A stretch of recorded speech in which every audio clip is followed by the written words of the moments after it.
to recite the resolution of the first amendment by recognition coming from the list coming from the Department of Health. Just say I move for the rescission of my first motion. Okay. Of my amendment, yes. I rise to move the motion as the decision move as amended. Thank you, Mr. Speaker. I move to rescind the decision, the resolution of the first motion. I move. Okay, Mr. Speaker, sorry, sir. I rise and I move to the issue to recite the resolution of the first amendment moved by motion. Chairman, Mark Eset is my name from Akwa Ibom State. Okay, points of order, Mr. Chairman.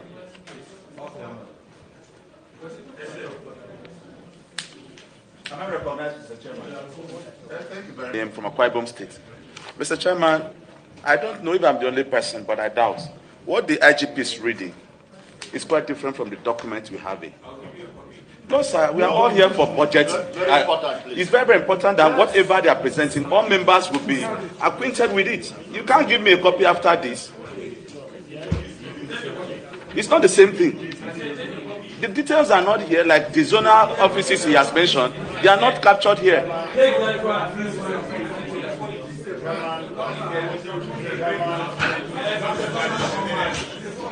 Point of order, Mr. Chairman. Point of order, Mr. Chairman. Please, Senator, please.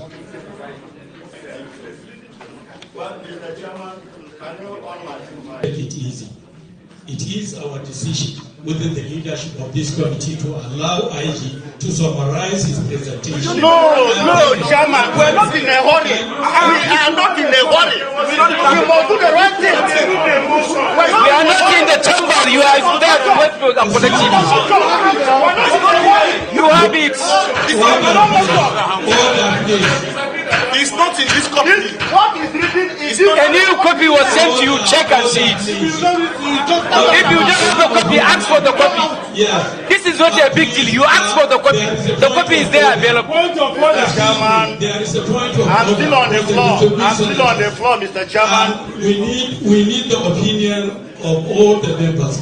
Can we allow IG to proceed with what is reading? No, we don't have we don't have the copy. Then I will leave. I will leave the copy. What are we reading now? What do you want to do? We are acting in the head. Leave. Mr. Chairman. Mr. Chairman. Point of order, Mr. Chairman. Mr. Chairman. Mr. Chairman. Mr. Chairman. Mr. Chairman. Mr. Chairman. Thank you. Deputy Chief Whip. Deputy Chief Whip. Deputy Chief Whip. Deputy Chief Whip. Mr. Chairman. Point of order, please. Mr. Chairman, distinguished colleagues. We are here to serve Nigerians. And Nigerians should see us as a very serious institution. We are not against the presentation of the IGP, but I, as a senator of the Federal Republic of Nigeria, should have what the IGP is reading. Yes. Exactly. Please let me finish. I represent the section of this country. What the IGP is reading is different from what I have. And I'm going to ask questions. Let me finish. Before you finish, I'm the chair, please. Honest, I can stand here today and I can give a few points that are contrary, a few points that explain perhaps what we're going through and how it was totally predictable, most of it, and maybe avoidable. But I'm not going to do that. I've chosen not to speak about the economy and the reforms or to even explain anything because if I explain, it would help this government, and I don't want to help the government. I don't want to help this government. You know, they're my friends. If they don't behave like friends, I don't behave like a friend. So I watch them being stewed, and they don't even have people with credibility who can come and explain what they're doing. But I'm not going to help. I started out helping, but I'm not going to help. I'm not going to discuss it. Let them come and explain to Nigerians why the policies that are being pursued are being pursued. And meanwhile, I'm watching a very nice movie with popcorn in my hands. I'm watching them stew. But I will say one thing. What we are going through today is at least in part, not totally, at least in part, a necessary consequence of decades of irresponsible economic management.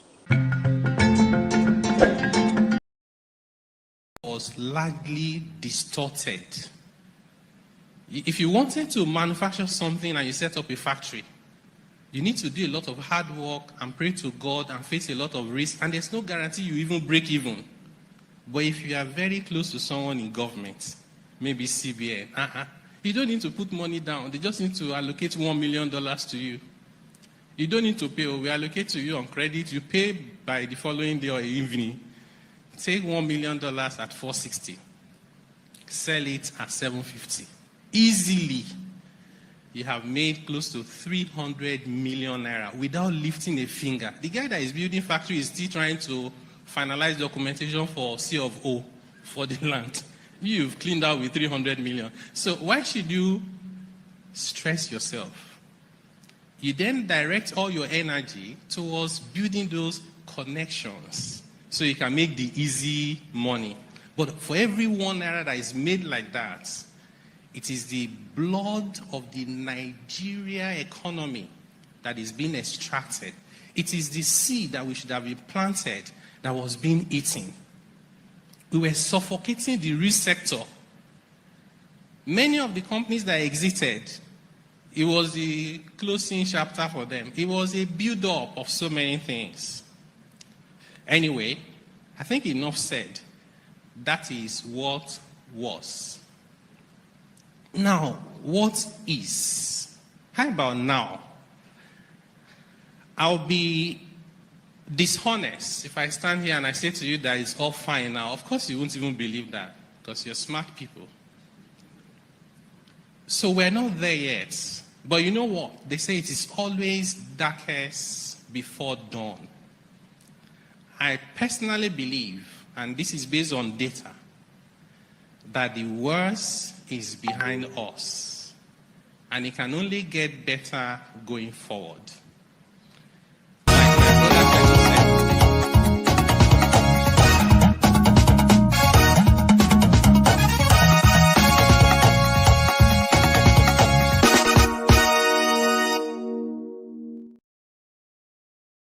and this in don't feel like you are making a mistake. And I've actually had this is exhausting. Our people, my God, this is exhausting. Don't I think I'm going to leave this place because people are exhausting. And I've had this conversation with CM. And he pretended as if he doesn't know the context you are talking from. This is scary. This is just scary. Our people, because people are so dishonest. You see videos, you know what? Sorry, forefather. You should come and take over. You are too dishonest. No, let me see. I am tired of you people. It's unbelievable. Show can come and take over. Show you can come and take over, please. Forefather. People are just full of dishonesty. Please. They will never tell you the truth. I don't know whether is it. What are you accusing me? You've seen whether it's deliberate or not. Calm down, please. Something is broken in our people. Oh, Father. Something is broken. Calm down. We've had long conversations. That's made this. They asked a question. A topic. I gave you instances. A long one. I gave you instances. What is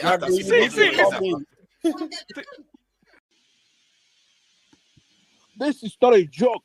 It's not a turn-by-turn thing here. I wouldn't be here. After this election, stop coddling Showore and having him running his mouth. He cannot win a single local government. So you are the one running your mouth. Stop, be respectful to Showore. Cast are you mad? Are you all right? Mute that guy. Mute him. It's my turn. Are you mad? Mute that. Mute that boy right now. Amore, hold on. Mute that son of a bitch. No. No. Pansa, no, you don't say. No, this is not good. You see, this what I think I've said, why do you people want me to be making commentary, editorial commentary on this? This is your chance to speak, but you guys are making me to make editorial commentary. Why do we think that, hold on, Pansa, hold on. I'll call you when I'm done. Hold on, everybody, hold on. Why do all of us think that we are that important? Anybody, whoever you are. Why is this? Do you think this election will? I've seen the world. I don't know where you live. I don't know how you study history. I've seen the world. Nothing. This is not the end. This is not the end. We can't allow people to come here and talk this way. It's not good. You can make your point and quietly, and people will get your point. You understand? Nobody. No, not yet. I'm not finished. Maybe I'll start treating this as like a classroom. I teach a class. Nobody can speak like this in my class. It's not possible. But I just know that I want to engage. I want people to have conversation. I want to make it free. I don't want to start putting people, banning people, stopping people from talking. I don't like that. I hope that Nigeria wins. I'm never going to wish any president evil so that I can say I told you so. No. I won't wish them evil. I hope. You see, I'm not praying. There's no point. I can't pray for Nigeria to be fine. I only hope that Nigeria wins and Nigerians win. Because if you choose a dodgy doctor who has a dodgy record, who has, all sort of accusations leveled against him, to say this doctor, we think he's done this, or this doctor, this surgeon. Yes, he's a senior surgeon, he's the most whatever surgeon, but there are a lot of accusations leveled against him. If you choose him to operate on you, and you tell me to pray for you that it doesn't kill you surgery, what's the point? I can't pray. You might make it, you might not make it. My prayer won't change anything. So I hope Nigeria and Nigerians win during Tinubu's 4 years. Thank you. Thank you, sure. And I am ready to die defending Nigeria in whatever way. When it is God's time for us to go, it is you not took my going time to God. You are ready to defend Nigeria. I gave you No, I'm coming. Alexi, hold on. You already started. What I'm saying, defending Nigerians is this. I gave him my time and he's using it to defend No, sorry. I'm sorry. Don't forget, that state is now oil producing state. So they now have derivation, if you are not aware. So if you want to speak for anybody, please do not defend a character like a Yabelo. Please do not. Okay, let me respond to him. 1 second. Do not defend a character like Yabelo. Do not. All right, thank you, Mohammed. The people of that state. Can I respond to him? No. Then go to hell. Rudolph, go to hell. All right.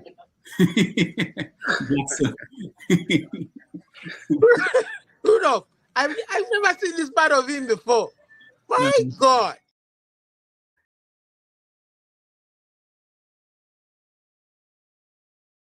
Tinubu is a criminal, yes, of course, a categorical grade 1 criminal. The only person more criminal than Tinubu in Nigeria is probably Babangida.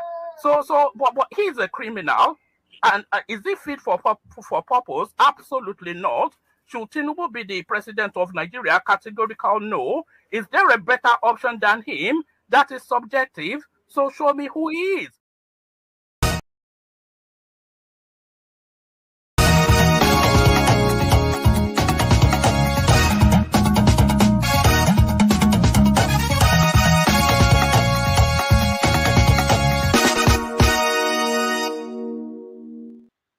All right. Good morning from New York. My name is Rudolph Okonkwo. This is Have Your Say 247. It's a show where you have an opportunity to have your say on some of the issues in the news across Nigeria, Africa, and the world. It's a beautiful day here in New York City. We welcome all of you to the show. Thank you for joining us. And like every other Saturday, we have interesting topics for you to tackle. Now we want to have that conversation around starting with Nigeria, where you have tax reform. It appears as if the governors of the states in Nigeria have approved the the tax reform that President Bola Tinubu is pushing for.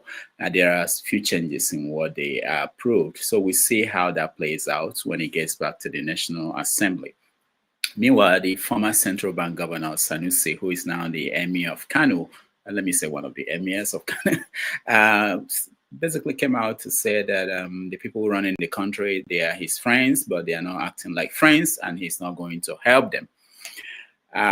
What does that mean? You know, people speak in codes. We want to know what is going on. Somewhere in Lagos, we have Femi Otedola, who is now essentially the owner of the First Bank of Nigeria, taking issues with people who are owing the bank, including Nduka Obaigbena, who most people know as the owner of this day. Nduka is owing about the company, his company, Hydrocarbons General Limited, I think, is owing over 200 million to the First Bank.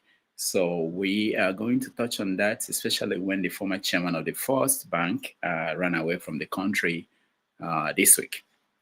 So we're going to talk about that. And of course, in Lagos, we have everything is all set, I think some people believe, for the son of the president, Seyi Tinubu, to take over Lagos State.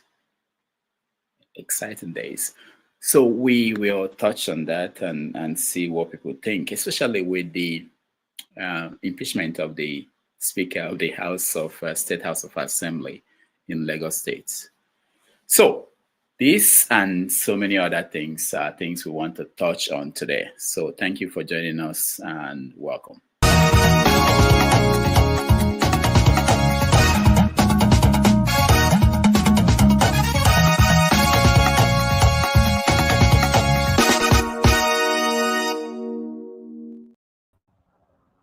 All right. Who do we have? Ovie. Ovie, you're dressed up. What happened? Are you receiving an award? Am I receiving an award? Which category there? Anyway, any award going on? Are you giving an award? Is that sure you give an award? Huh? No, we do it this year. We are going to have our own Hall of Fame and Hall of Shame and things like that. So I am preparing for Trump Award. You know. Oh yeah, the inauguration. Trump Yeah, you mentioned that. Yeah, that's happening next week. Are you going to DC? In spirit. You're not a serious reporter. I thought you were in full time, to cover what's going on in America. It's going to be too cold this week. Even the inauguration has been moved indoors. Yeah, but people will be there. Why not you? Yeah, that's people, not not me. Not our people. Let them be there. Anyway, I will follow it. I'll try and follow it live, and it's going to be. I'm actually looking forward to it. I'm looking forward to his speech. I'm looking forward to his executive orders, and I'm looking forward to his first. There are reports that on Tuesday they will start deporting people from Chicago. New York Times and Wall Street Journal is reporting that there is an executive order that he will sign on the first day that will mean that people will be deported from Chicago. Yeah, I mean, you have to. I mean, in my lifetime, it's the only president I see that he did what he promised. So he's just trying to fulfill this promise. It's nothing. I don't think we should be surprised. That's why I said I'm looking forward to the executive orders. There should be about 100 of them, but I think the first day will be like 50. 50 will be given to us immediately after the inauguration. So I'm looking forward to that. I'm looking forward to his first union speech during Congress. Because as we said, we are in a Cold War and we are in another brand new world entirely. So let's see what that's going to be with the Greenland, with the Canada, with the Panama, I mean, Nigeria going to brace. Are we going to review because he said it before that any country that trying to go with breeze and trying to undermine the dollar, we get 100% tariff. So all that thing. So I'm really looking forward to see how actually things are going to find out. So that's what I'm preparing for. So that's why you see me. I got to be ready. So that they don't go deport me. They don't go deport me. I just don't deport people now. I know we are American, so let me. Vin, welcome to the All show. right. Yeah, thank you so much, Dr. Damagis, and good evening from here, my little beautiful city of Bolgatanga in Upper East Region, Ghana. I am so much glad to be with you. It's not easy though, but everything is fine. As we do I our haven't own. seen you. I haven't seen you, Vin, since the election in Ghana, and Yeah, the new president. I told you to beam. I told you to beam your satellite on Ghana, but you refused. I don't know where you were. I wasn't around. So how are things going? The optimism, is it still there? People are hopeful. Yeah, we are very, very hopeful. You know, the man has been there before. Because of pride and some of his, comment he made that time while we were still crying, instead of him to tell us, oh, please, I am going to put things forward in order to make your life better. But he refused. Instead, he was showing us some kind of arrogance, and Ghanaians voted him out. One of the most horrible defeat in the history of Ghana in democracy. Now, he left, and he came back and apologized to Ghanaians. Then the man we thought that is going to do a lot better came in and began to trash us. In fact, even the air we breathe here, we paid tax on it. So, and we thought that this man is going to do things good. He refused to do anything. And upon that again, he's not even showing any sign of remorse. No presidential remorse at all. Then he and his party suffered the biggest loss in the history of Ghana, where over 1.7 million voters voted against him, irrespective of the free HSS, so many things that they were, touting on. The Ghanaians said, no, we threw him away. And this man has come in, and there are quite a lot of things that has gone on wrong in that former administration. So this John Dramani Mahama has come in, set up what we call oral Operation Recover All Loots, and appointed civil society organizations, big-time lawyers, and so on and so forth to investigate and find out. And there are a serious improvement. He has cut down government, expenditure, number of ministers, and so on and so forth. This man is on fire, but we pray that those that he is going to surround himself with will, spur him into the height that we expect him to be. All right. Thank you so much. Let me say hello to KJ. KJ, welcome to the show. Thank you so much, Dr. Damages. It's good to see you. Yes, the game begins. Just like Ove has said, welcome, Mr. Awaban and all now politics. It's been a long while because politics continues, doesn't have an end. And the latest one is the one we're looking forward to. You have advertised a lot of good topics we're going to talk about, and so many more, in the body politics of Nigeria. It never. It's like when we were growing up, there used to be one cartoon we watched called the Night of the Night. The King Arthur. King Arthur always have something he's always up to every time. And then when the comedy is about to end, he will tell you there's always something happening in Camelot. So it's his royal decree that you always join us. So it's my royal decree that everybody always join us in Dr. Damage's show because there's something new every time that we meet. And don't forget to click the button. And we've also moved to Iroko TV. So we may not be on Facebook. On the YouTube. So if you check YouTube, you don't see us, come over to Facebook to Iroko TV and Iroko Root TV, and you see us, and we're there. We're soon going to be running 24 hours with people like all politics and all the rest of them participating in one way or another.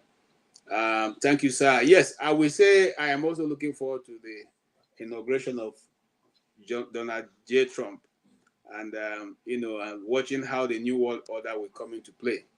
So it's going to be, a bumpy time for all of us in the next one month or so. So my advice to everybody is just keep your eyes on this channel. Dr. Damages will bring to you almost everything that's going to be happening blow to blow.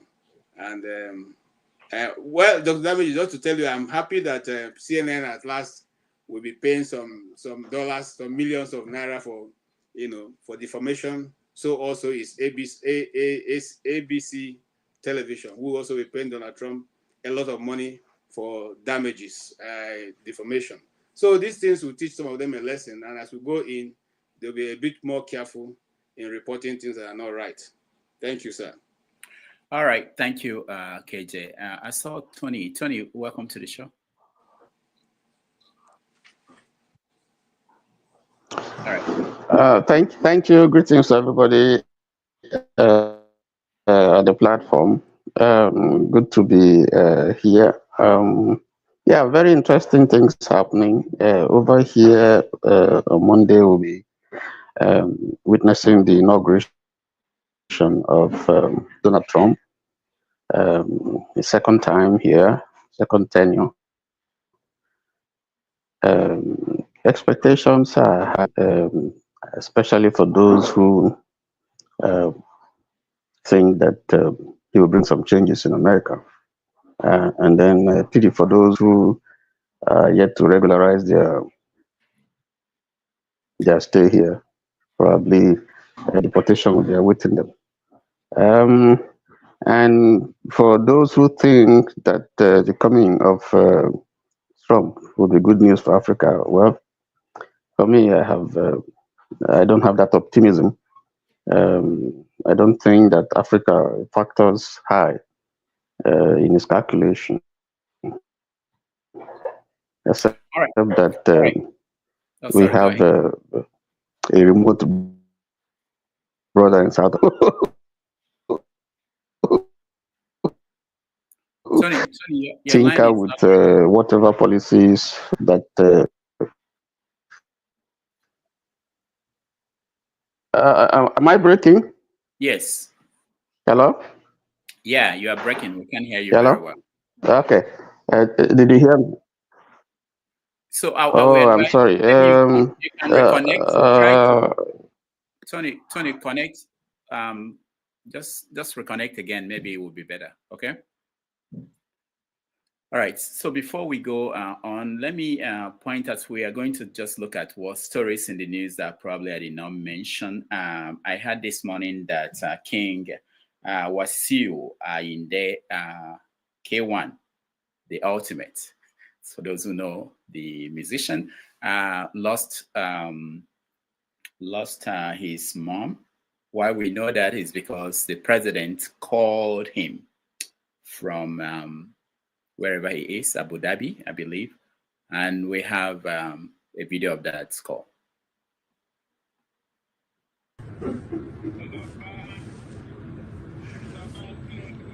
Ọlọ́ba sísá ìlọ́run ni o, ẹ ṣe o. Wọ́n á máa ṣe mítìn wọn náà. Àmísà.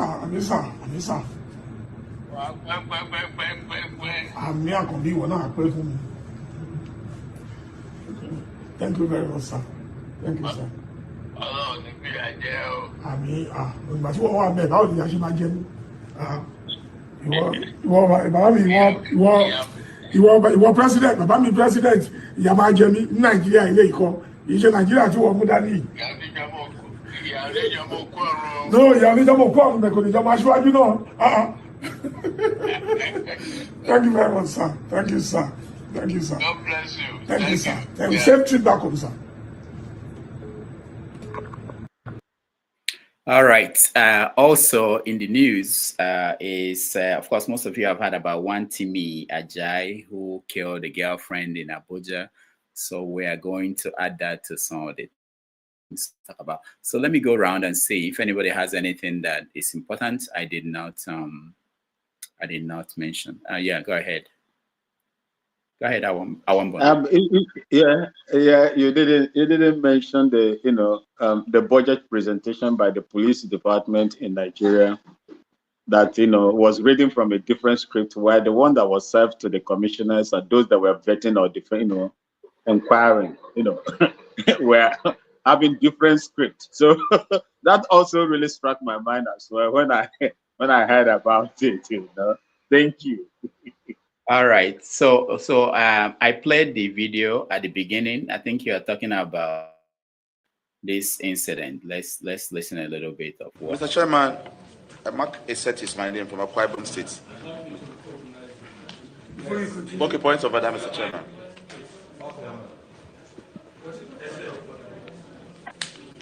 Am I recognized, Mr. Chairman? Thank you very much. I am from Akwa Ibom State. Mr. Chairman, I don't know if I'm the only person, but I doubt. What the IGP is reading is quite a document we have. No, sir, we are all here for budget. It's very, very important that whatever they are presenting will be acquainted with it. You can't give me a copy after this. It's not the same thing. The details are not here, like the zonal offices he has mentioned. They are not captured here.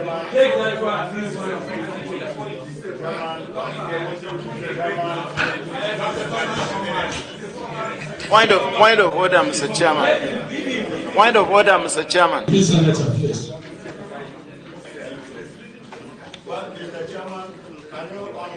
Make it easy. It is our decision within the leadership of this committee to allow IG to summarize his presentation. No, Chairman, we're not in a hurry. We are not in a hurry. We must do the right thing. We are not in the chamber. You are there to wait for the collective. You have it. It's not in this copy. What is written is a new copy was sent to you. Check and see it. If you just have a copy, ask for the copy. This is not a big deal. You ask for the copy. The copy is there available. Chairman, I'm still on the floor. I'm still on the floor, Mr. Chairman. We need the opinion of all the members. Can we allow IG to proceed with what he's reading? No, we don't have the copy. Then I will leave. I will leave the copy. What are we reading now? What do you want to do? We are acting in the head. Mr. Chairman, Mr. Chairman, point of order, Mr. Chairman. Mr. Chairman, Mr. Chairman, Mr. Chairman, Mr. Chairman, Mr. Chairman. Thank you. Deputy Chief Whip, Deputy Chief Whip, Deputy Chief Whip, Deputy Chief Whip, Mr. Chairman. Point of order, please. Mr. Chairman, distinguished colleagues. We are here to serve Nigerians. And Nigerians should see us as a very serious institution. We are not against the presentation of the IGP. But I, as a senator of the Federal Republic of Nigeria, should have what the IGP is reading. Yes. Exactly. Please let me finish. I represent a section of this country. What the IGP is reading is different from what I have. And I'm going to ask questions. Let me finish. Before you finish, I'm the chair, please. This is embarrassing. But it's not the only thing, embarrassing about our country. Another thing in the news that somebody just reminded me is that Reno Mokri, they are looking for him in Nigeria by the inspector. Is it the EFCC or inspector? I don't know, the police, whoever. The police they have an order to arrest him because of something to do with the Pastor Paul Enenche. And the people, there's something going on. So anybody who knows details of that incident, I haven't paid attention to that. But Reno is in the news for that, something about defamation allegation. All right. So, Tone, can you hear me? Yeah, I think I can hear you. Okay, good.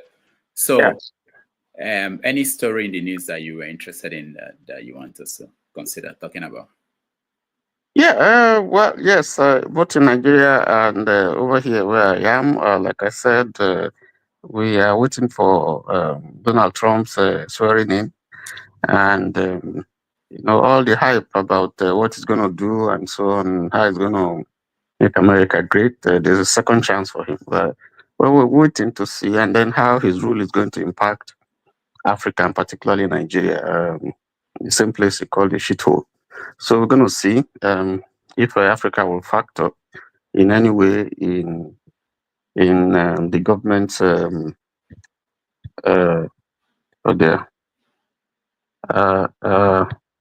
this thing is acting. Whatever policies that he's going to do, is it going to favor Nigeria? We're going to see. Oh Lord. Where are you? Tony, where are you? Yeah, I am in the. Unfortunately, Yeah, where are you? I'm in New Jersey. I'm in New Jersey, not too far from you. I thought you were in the southern part of America. So you see, they have bad network there, and no, it's not the network. It's actually I don't know. What you have to say about that? New Jersey of all places. I think it's me. Jersey? This is not coming from. This is not coming from. It's my problem. It's me really. I just want to find out what is new about Jesse. Nothing. What is new about New Jersey? Don't answer that question. I was thinking you are from Alabama, so I would have had that would be a place that we expect something like this. Not New Jersey. Trump has a big facility there, a big estate there.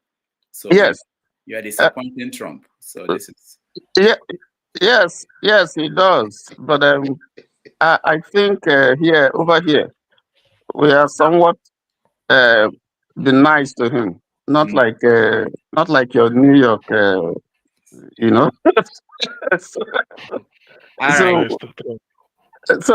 he can vote here. I mean, it's not like New York where going by the judgment he can vote.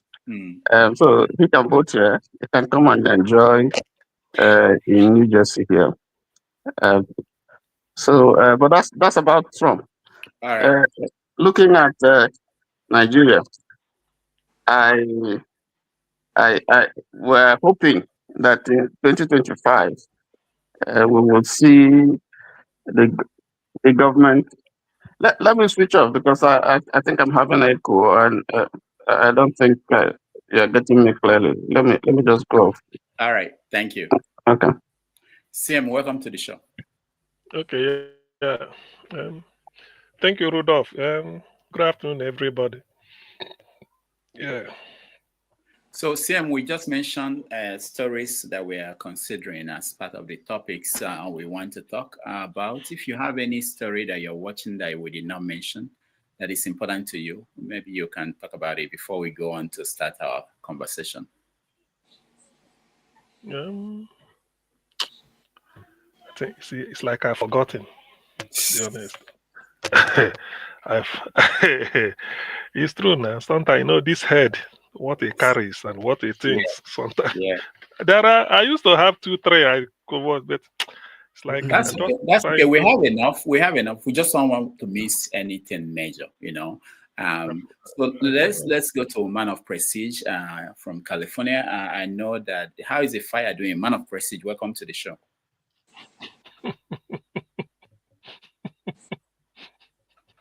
Go ahead, Man of Prestige. California fire. Greeting everybody.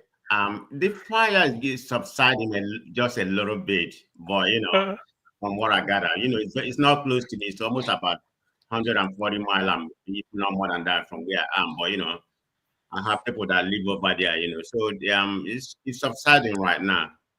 But a lot of damage has been done. It's probably the worst fire, in California history that I can recollect. So it was a lot of damages. Over 12,000 people has lost their home. I mean, the property damage, I can't even account for it. So it's human life, and people have died. It's just kind of speculation right now. They don't really have a particular account. One of them says 10, one of them says 18 or something like that, So that's probably the most important thing. But what is so bad about it is because before this fire, most of the insurance has cut people's insurance already, before the fire started. But right now, they have decided to renew their, renew their contract for the insurance, which is a good news. So I don't know if that has to do with the government negotiation with them. So most of the people, that lose their home, they're going to get insurance. So that's what I have to say in that. But anyway, greeting everybody. I think I heard we are all tabling what we are missing, right? Yes. I don't know if you have not talking about what I consider to be the most important thing in my own opinion. In the hospitality business, with this guy, the landmark guy, what he has done, what he's going to do in Anambra State. He already signed a contract for 35 years, for Nike, for the Nike Resort. And the landmark Enugu, that's Enugu State. That's Enugu. I'm sorry. Yeah, the landmark that the land that he has there is more than what they have in Lagos. It's about 10 times according to what he said. He did an interview with Afia TV, yesterday. Yeah, I believe yesterday. I mean, I'm even surprised. The guy. I mean, he doesn't seem like the money that he lost bothered him a lot. But he's a businessman. And Dr. Damage, if you've really been to Lagos, you know what's going on, because those waterway, that was, because if you don't have the water, you're not going to have the beach. If you don't have the front, what is the purpose of having having the business there? I mean, look at the business that was established. I don't know if you have been, if you have been there, going to Ikoyi Aziz and everything. I mean, it has a lot of building, a lot of building that he built, a lot of other restaurants, business, some other. It's a very long way. Those buildings are still standing, but right now it's useless.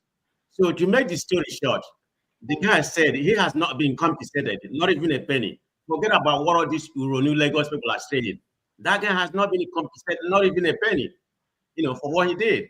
But with God's grace, things are going to be better for him, because I think the Rivers State government, he's in contact with Rivers State government. They have already contracted with him to come and develop part of Rivers State, and something like that. I don't know about the Ebonyi State, but the one of Rivers State and the Enugu State is quite certain right now. So it's a good development for the Eastern Nigeria.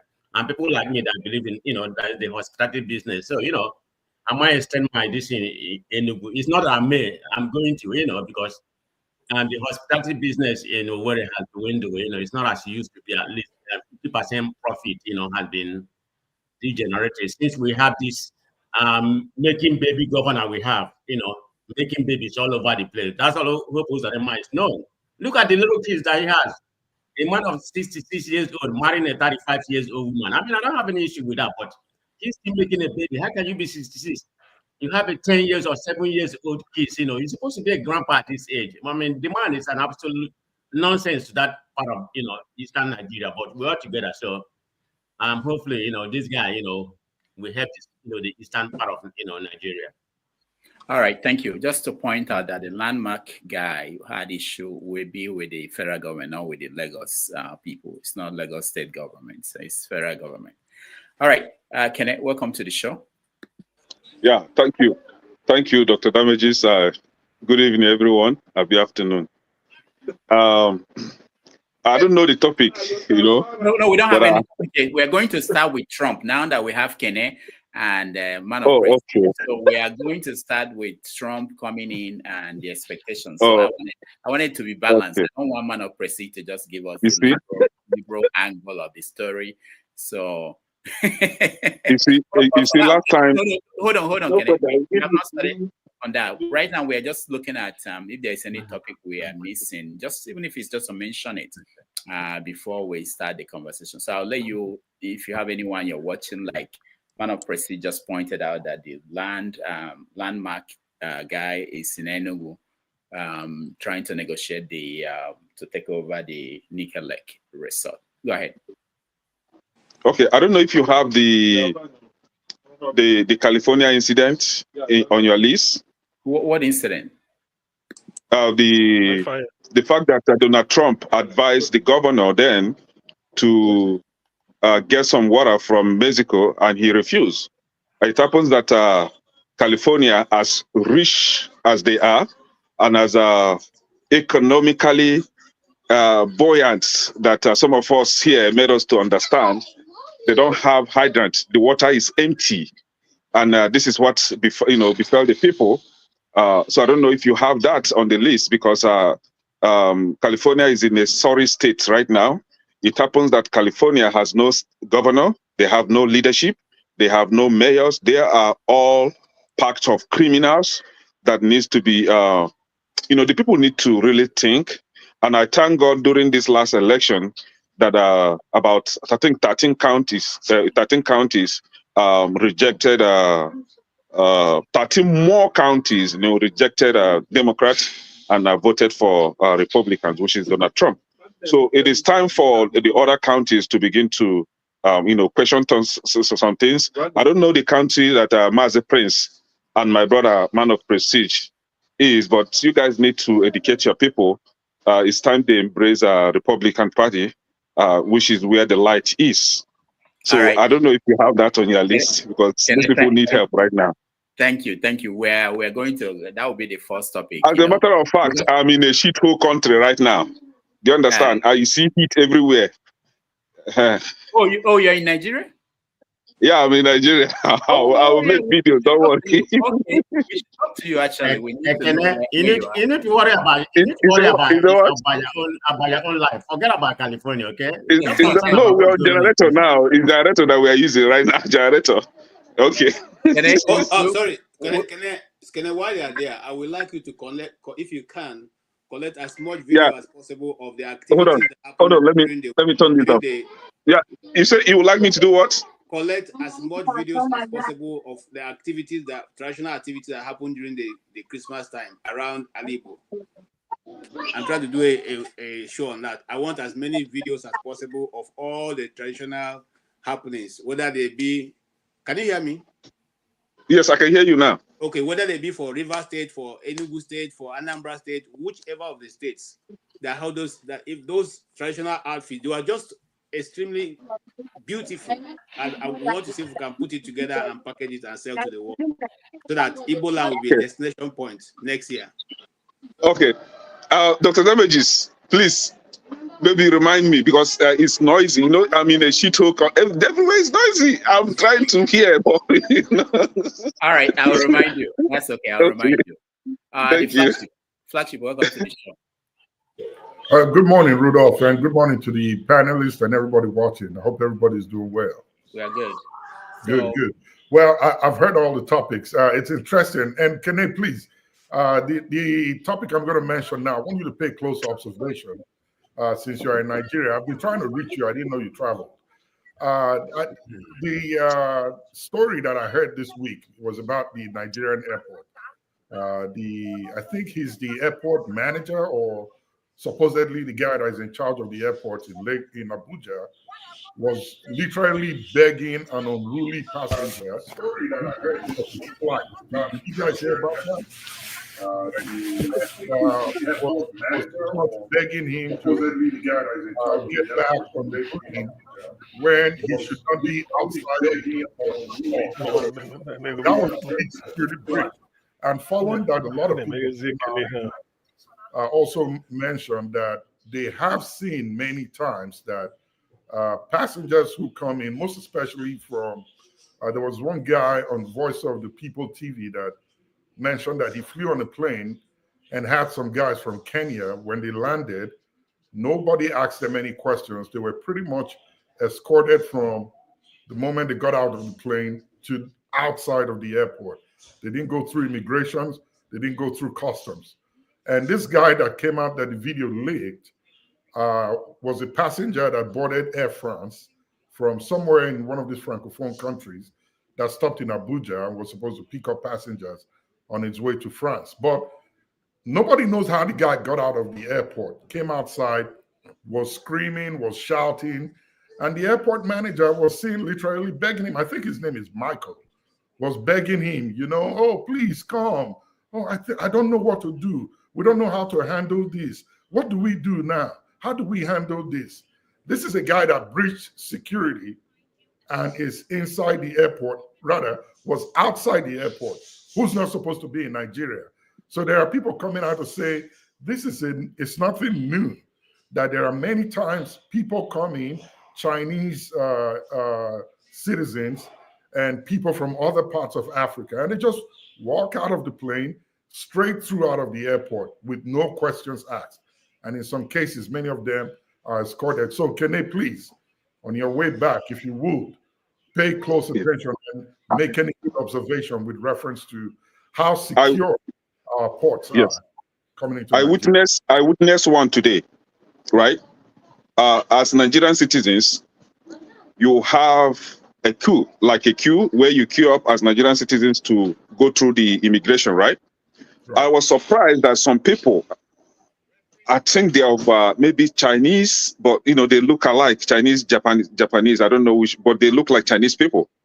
They just came, bypass everybody, just walk straight. That even one of the immigration officers began to recall them back that they should come back and join the other queue. They don't want to join the line. They don't want to go through the immigration check. I don't know why.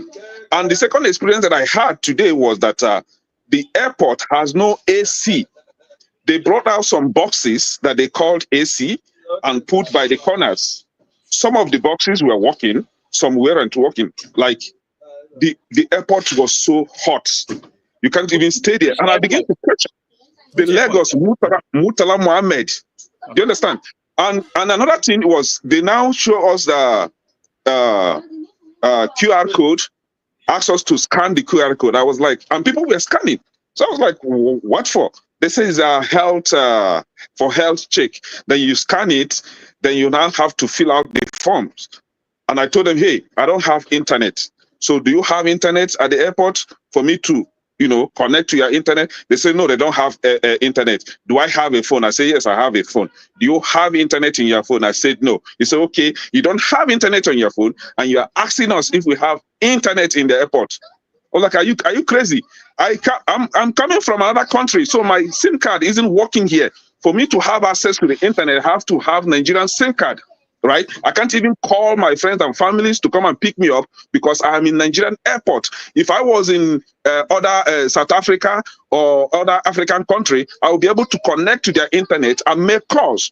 So why is it that you have a useless government? And this man opened his gutters and said, oh, you too, you are useless. I was like, no, I said useless government. I didn't say you are useless. I say your government is useless. And if you are part of that government, you yourself, you are very useless. You common internet you don't have in your airport, and you call that an international airport? Isn't that disgraceful? Okay, you want me to scan that QR code. What if he said, oh, okay, you can take a picture of it. When you get home, you can now fill it out. I say, I take a picture of QR code. Then when I get home, I use another phone to scan the picture. You guys are crazy. Okay, I will take the picture and I will not fill it out when I get home. How about that? All right. How about that? So if I have cholera, if I have a airborne disease there, I will just come, stand here, scan the stuff, and pass, and that is it. All right. We'll come back to you, Kene. You can give us a lot of feed on what you experience. Don't worry, I will make a lot of videos. Don't worry. Before you move on, please, it will take 60 seconds. It's a big concern, knowing that the ongoing virus right now, every country is concerned about it. In Nigeria, we have people that are just walking through straight from the plane into the country. In Abuja, the seat of power, it raises a big concern. And lastly, Kene, were you charged $500 as a Nigerian in diaspora coming back to Nigeria? Was I charged $500 from who? There is a proposition that's been put out now. I forgot the guy's name, to the government, and I think it's being considered that every Nigerian in diaspora coming back to Nigeria has to pay $500 before they are allowed into Nigeria. Even if it's 1 cent, I'm not going to pay. But the thing is, the guy is crazy. You have a crazy government, so I will not be surprised if they come up with such things.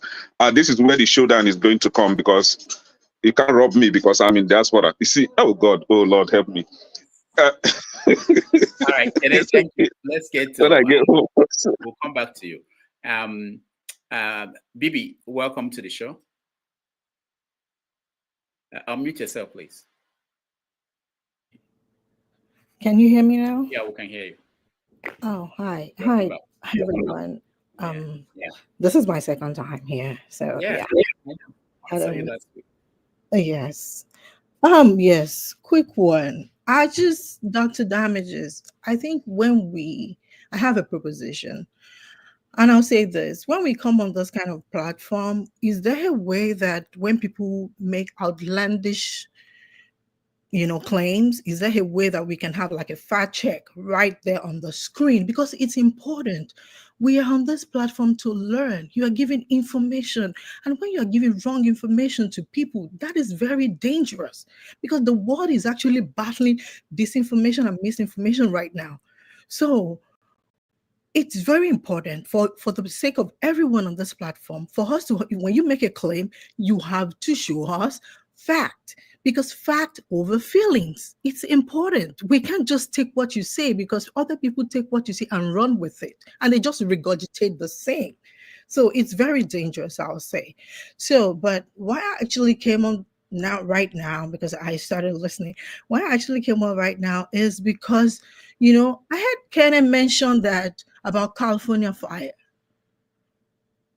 I think I would say that when people make that kind of claim, when other people are going through pain and there's natural disaster, you can't just say, oh, they have to come to Republican and they have to, just making that silly statement. I feel that is so wrong.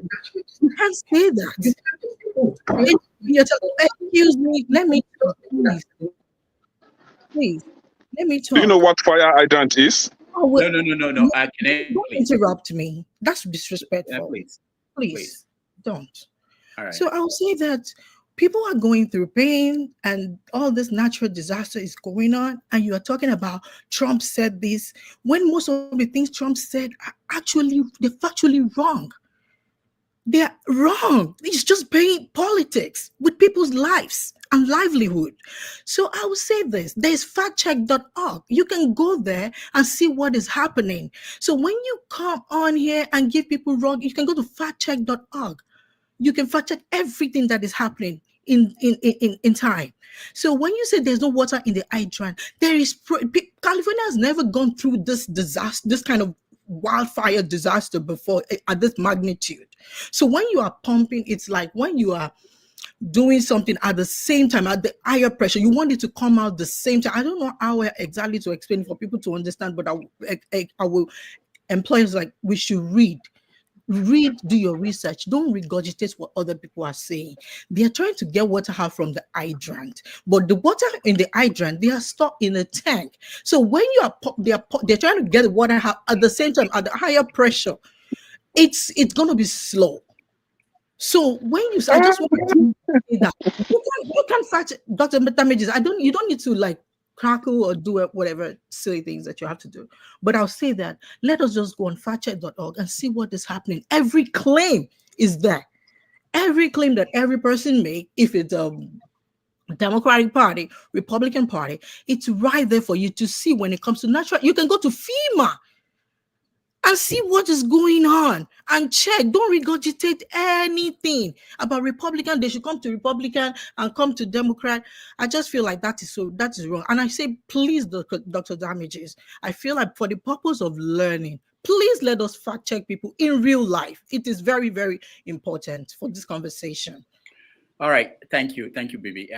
We are thinking about that. We don't have the resources, and we also have the same problem that the TV networks have in America, dealing with some politicians when they talk. But what we hope will help, and it happens here naturally, which is that when people speak, and we have confidence that people on the platform who are panelists, I'm getting feed. Man of Presi, can you mute yourself? It's coming from you. People on the platform will be able to correct anything that is wrong.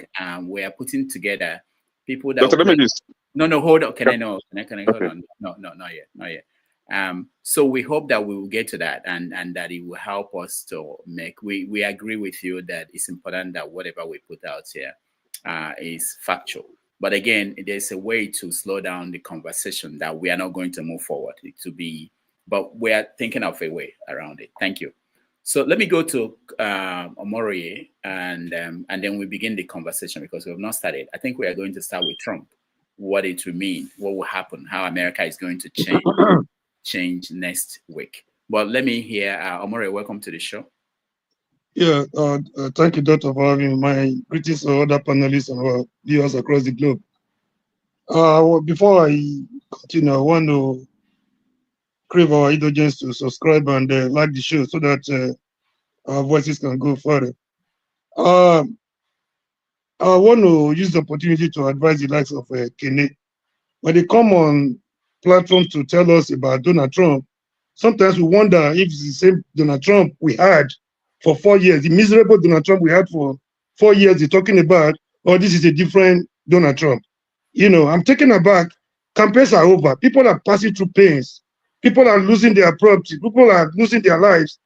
Because somebody is coming here telling us on how people should join a Democrat or Republican. I mean, we should get serious sometimes when we come on national platform like this to talk to people.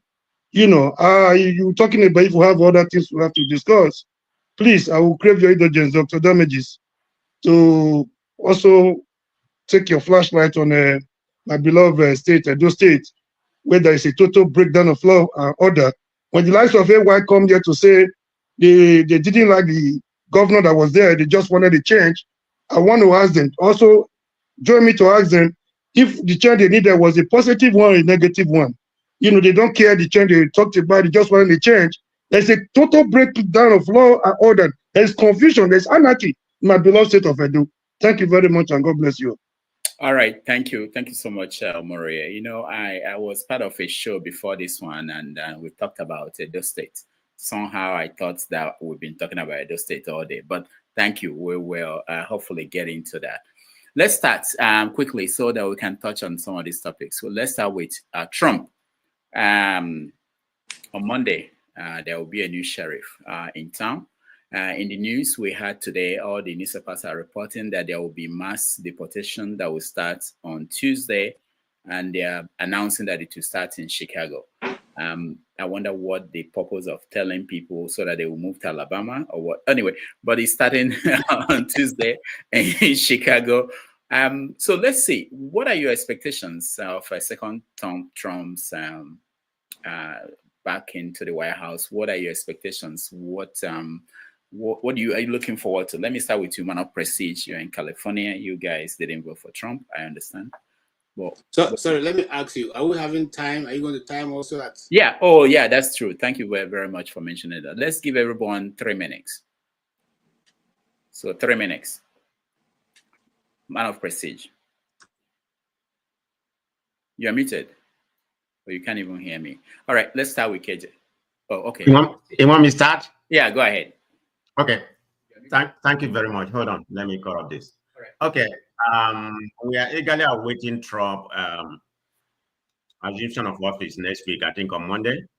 Like you properly stated, it will begin by his promise, the mass deportation, which start on Tuesday, according to what I heard. So I don't know how it's going to be carrying out, whether it's going to be, rounding all these illegal people and something like that, deporting them forever, country they come from. But again, you have an issue when it comes to Trump, but you, my brother, that will notwithstanding. So I hope Trump coming administration better for your life, okay? And your life will be better. All those olive oil you was buying for $50. Hopefully now you will buy it for $5, okay? And your life, and the KJ, yeah, I know you're a Trumpy too. So I hope all your life is better. Things have changed, but in my own opinion, nothing is going to change. That's what I said. Gas is still going to be the same. Gas has increased in recent days, so nothing is going to change. That's how you know that to a certain extent, the president doesn't control the economy. I mean, some of his, some of the things that he may do may affect him, to a minimum level. But having said that, I don't think that much going to change economic-wise. It's going to be the same trajectory we are heading. I mean, in terms of stock market and some of the economy, it's going to, it's still going to be the same. Now there's a ceasefire or whatever between Israel and the Hamas, so I don't think that's going to help. Hopefully, it's going to help. We just want a better night, a better US. That's what we want. I know it's going to be mass deportation. He promised that, and that's going to happen. And it's going to be a lot of people that, particularly in the federal area, that's going to lose their job. I know he's going to go after them. You know what Trump is. Trump bear grudge.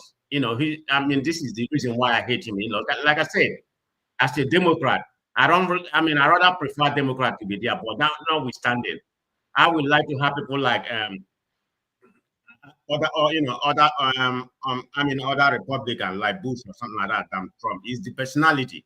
I mean, you all are after what you're gonna get from a human being. Forget about human being personality. I mean, would you like to hang around Trump or take be around your kids the way Trump behaved? But it's all good. This is what America want, and I voted for him. I mean, I didn't vote for him, to be precise, but America overall voted for him. That's what we have. Hopefully, it's for better. It's for better. It's for the betterment of the country. So we just gonna stay and see what's gonna happen. But it's gonna be a lot of changes. So I hope it's for better. Thank you. All right, thank you so much, man of prestige. So when I come to you, you can decide to look at it as an African and what it would mean for Africa. You can also look at it as an individual, what you think it means for you, and things that are already changing in the country as a result of Trump coming into power. For instance, we know that Facebook abandoned their fact-checking because they don't want to make Trump angry. We know that different organizations and agencies are dropping inclusiveness and diversity and things like that. So you can look at it from that point. You can also look at it from what is happening in the U.S. Senate, where the appointees, ministers who will serve under Trump are being questioned, and what lessons Africa can learn from that, or Nigeria can learn from that. Okay, KJ, your turn. All right, thank you so much, Dr. Rudolph, and for putting clarity to so that we all can take our approach. I will come from this point. First of all, I'm going to talk about it because people come and they bash Trump. I am a journalist. I try to be balanced. I have my biases. I cannot say I don't have it, but I try to look at news from both sides. And I will recommend also that you also try to look at the news from both sides. There's a platform called the Ground News. The Ground News takes news from both the Republicans and Democrats, and they try to balance it up. You will see the biases. They have a meter for biases. You can actually measure the biases of what, they try to measure the biases of each report that is on it. So there are places you can go to get clear information and unbiased. They will measure for you what bias and the level of bias in every news that is published in America is out there.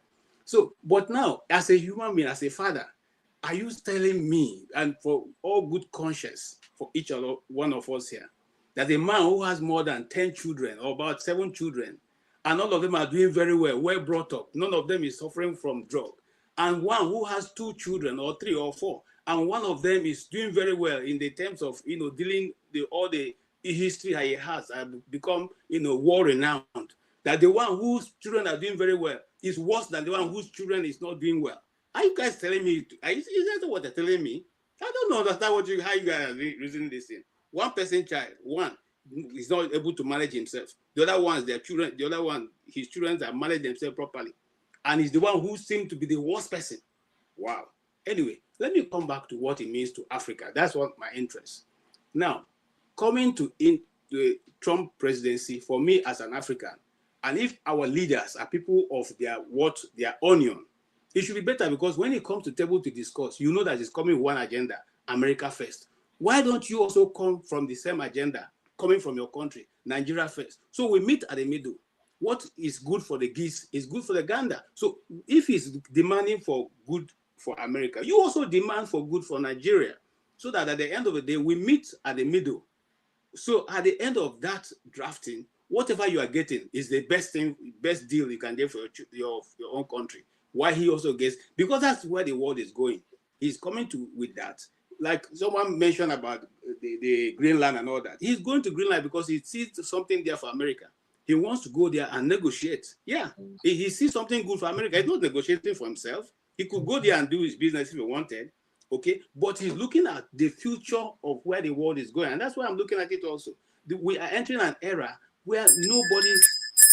All right, I give up. No, you can. It's his first bell is for you to round up. Okay, yeah. So with the world where we are going to now, it has to be strong leaders standing their ground for their own country.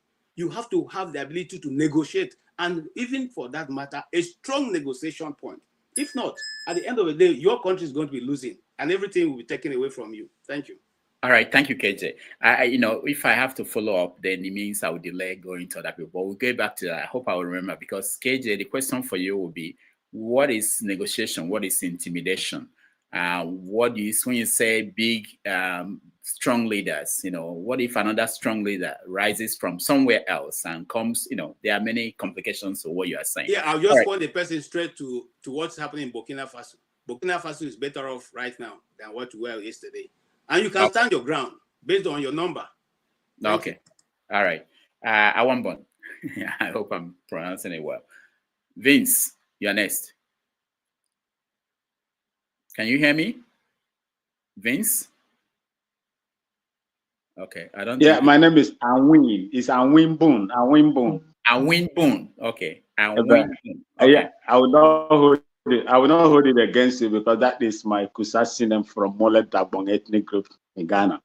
You see, I will. If a man comes out to speak, I want my country first. Whatever that is going to happen, first and foremost, it must happen to my country. America first. I'm a proponent of Trump. Not that he fits me. Not that his foreign policies will affect me. There are so many American foreign policies that affected the whole world. It was because of American policies that we entered into war, the Gulf War, that saw so many lives taken. Trump wasn't there. He came and returned some of them. The millions of American people that voted for him did not vote for him simply because of how you and I feel. No, they voted for him because he's a man that they feel that is capable of running the affairs of the United States. And I will, if he will hear me, I will tell him, just like he did in the first time, there is nobody on this earth that is perfect. Every one of us that is here, there is no one of us that is here when they open our annals that you will not see a particle of excreta in it, no matter how clean you wash it. Okay? Even if there is no particle there, dip your hand there and bring it out and smell it. It smells. We don't do.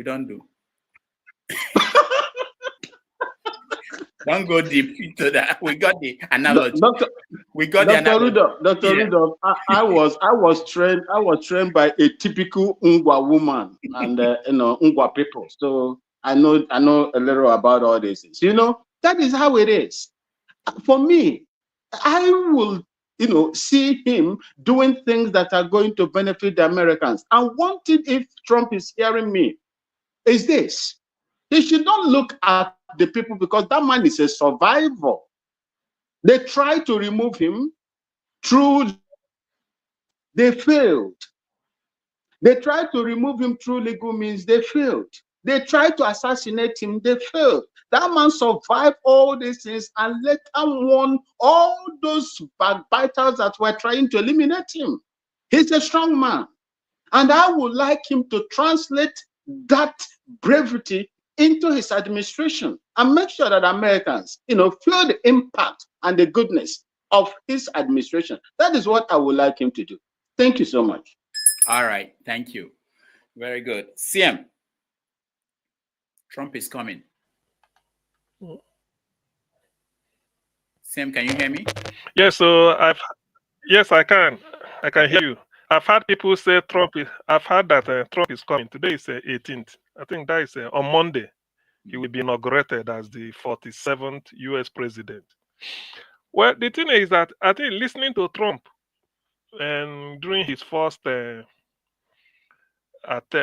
his first presidency, he used to say that all the crime or most of the crime committed in America are done by illegal migrants, and that is the democratic states, the cities like New York, Chicago, they are refusing to bring them for deportation. So now that they said he's going to sign the first executive order to start deportation, maybe from the one, I think that is what he's trying to carry out. But that is by the way. You see, as somebody who lives in the UK, we look up to America for leadership. I'm saying this, I'm saying it again. So the coming of Trump, well, Trump, I wouldn't like him to be America-centric, making America great, considering anything that won't favor America, well, it wouldn't sign it or so. It's good. That is patriotism, but I want Trump to have a look at Nigeria. Why I say so is that he's not going to run for election again, so he's free to stand his ground and then tell Nigeria off. All this nonsense, arresting without just let him emphasize the rule of law and threaten Nigeria that or else they break diplomatic relations. Nnamdi Kanu cannot just be. It's an affront on international law. You rendition somebody, getting to 5 years now, no trial, and you kept quiet. Nigeria is not a law unto itself. So the coming of Trump, the only superpower, that is America, I don't think he's interfering in foreign whatever domestic policy. I'm saying from the point of view that Trump should focus on Nigeria. No matter the agenda he has, let him focus on Nigeria. For one thing, Nigeria is the largest, the most populous black nation. And we are messing up now, full time. We never had this bad. From the beginning to the end, we are messing up. Self-inflicted damage, scoring on goals here and there. Trump should take a stand and then call Nigeria to order. You might not invade Nigeria, but then any pronouncement he makes will go a long way. So if I'm to be selfish, I will look in that direction. I will urge Trump that, look, you are now the president of the world. Forget about what people are saying. America remains the only superpower. And Europe, as far as I know, UK, they listen more to what America says than to any other country. Even to UN. Thank you. All right, thank you, CM. Just to point out, I'm not sure that Nathaniel Bassi will sing at the inauguration, that Pastor Kumuyu is coming to the inauguration. So there will be a lot of Nigerians. Maybe Trump will figure out where Nigeria is in the map. Kene, you're next. 3 minutes. Yes, thank you, Dr. Damages. You see, I will repeat this again.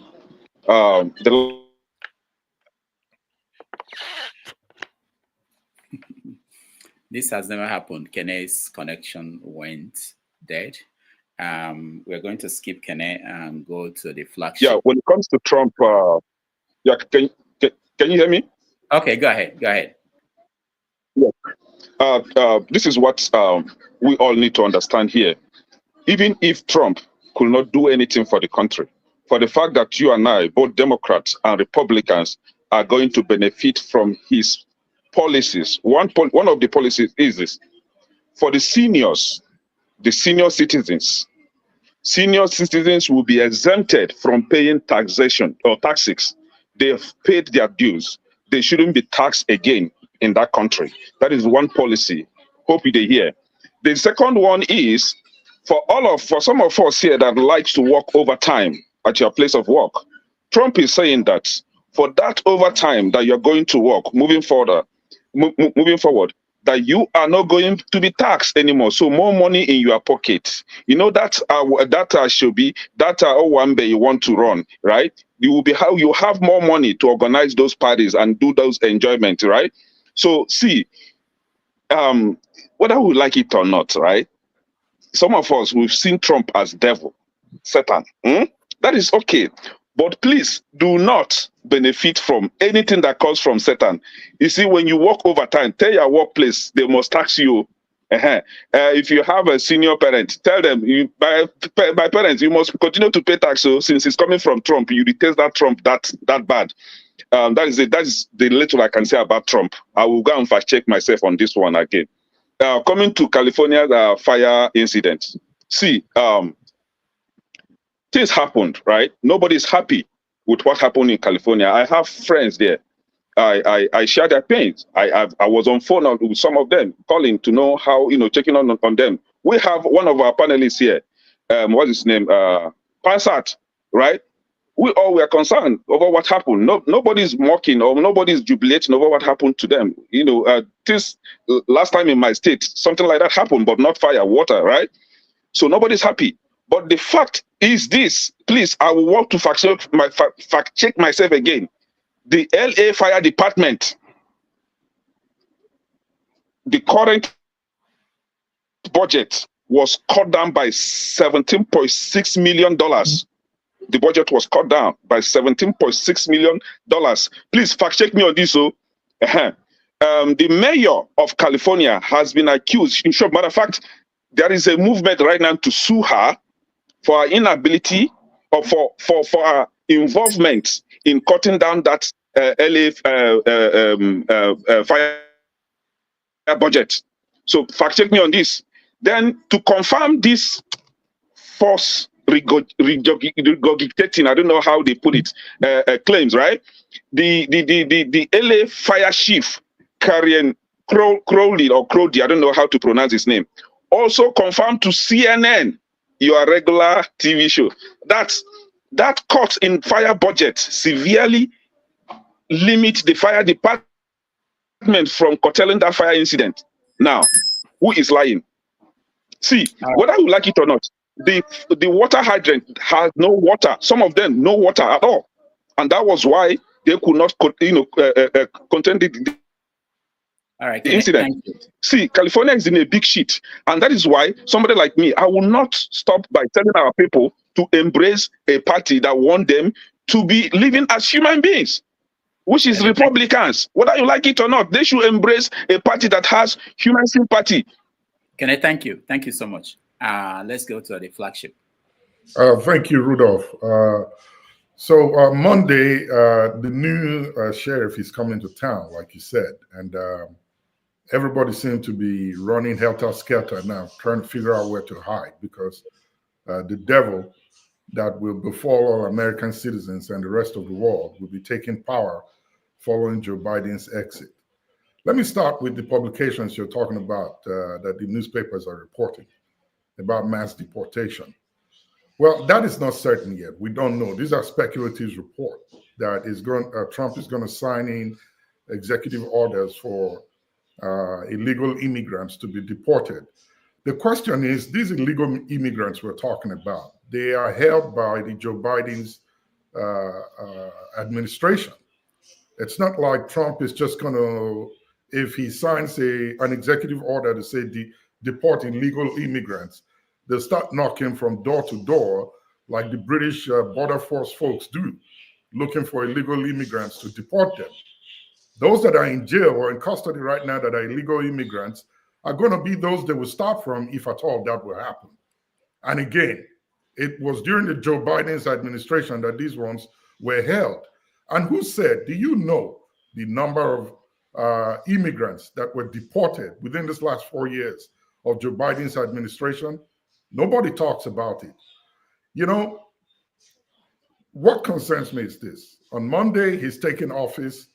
What I want to know is how and what executive orders he's signing and how they will benefit me as someone here in the U.S. and how it's going to affect the world at large. The U.S. economy, security, so many breaches that we have within the system. And also concerning, although I'm trying to see where he's going with this, the people he's appointing, his billionaire friends into office, I guess he's approaching it from a business perspective. A little bit concerning, but I want to assume that this is all meant to do good for the American economy and the American people. Israel and Palestine just signed a new truce right now to end this issue that is going on. I hear that Trump had a big role to play in it. And if he did, is it sustainable? Will they be able to hold this following Sunday? Was it Joe Biden that really made this to happen? We don't know. But let's assume that Trump said, end this reef before I get into office. People say it's a payback to Netanyahu. We don't know. But what I'm looking forward to is a better world from here within the U.S. out there to the rest of the world. We need to calm down in all of these misgivings and mishappenings, loss of lives that's going on everywhere in the world, and begin to focus on how we can each begin to sit down and learn from each other on how to fix our various countries. Trump is focused on America. Let him do his job. If he goes out of line, there are ways to get him corrected.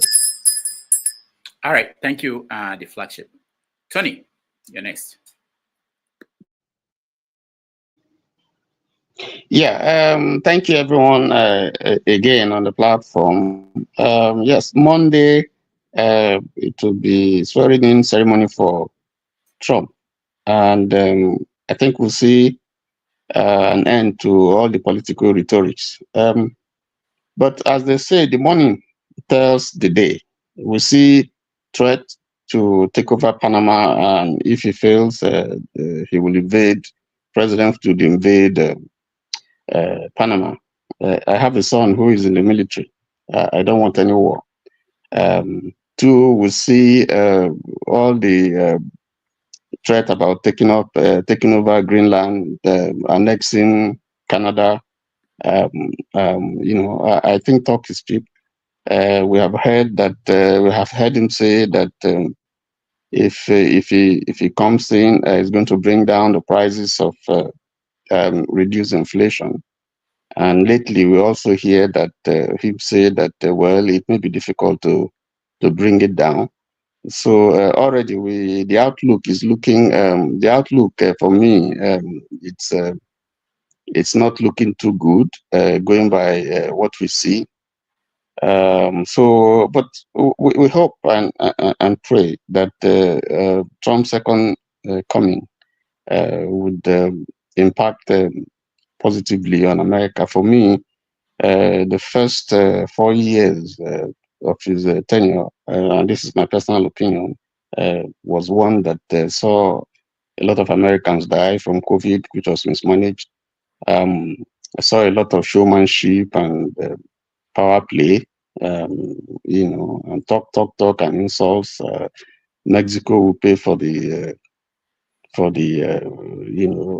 whatever. Wow. Yeah, the wall.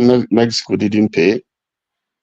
So this time, I think that maybe I'm looking at his cabinet.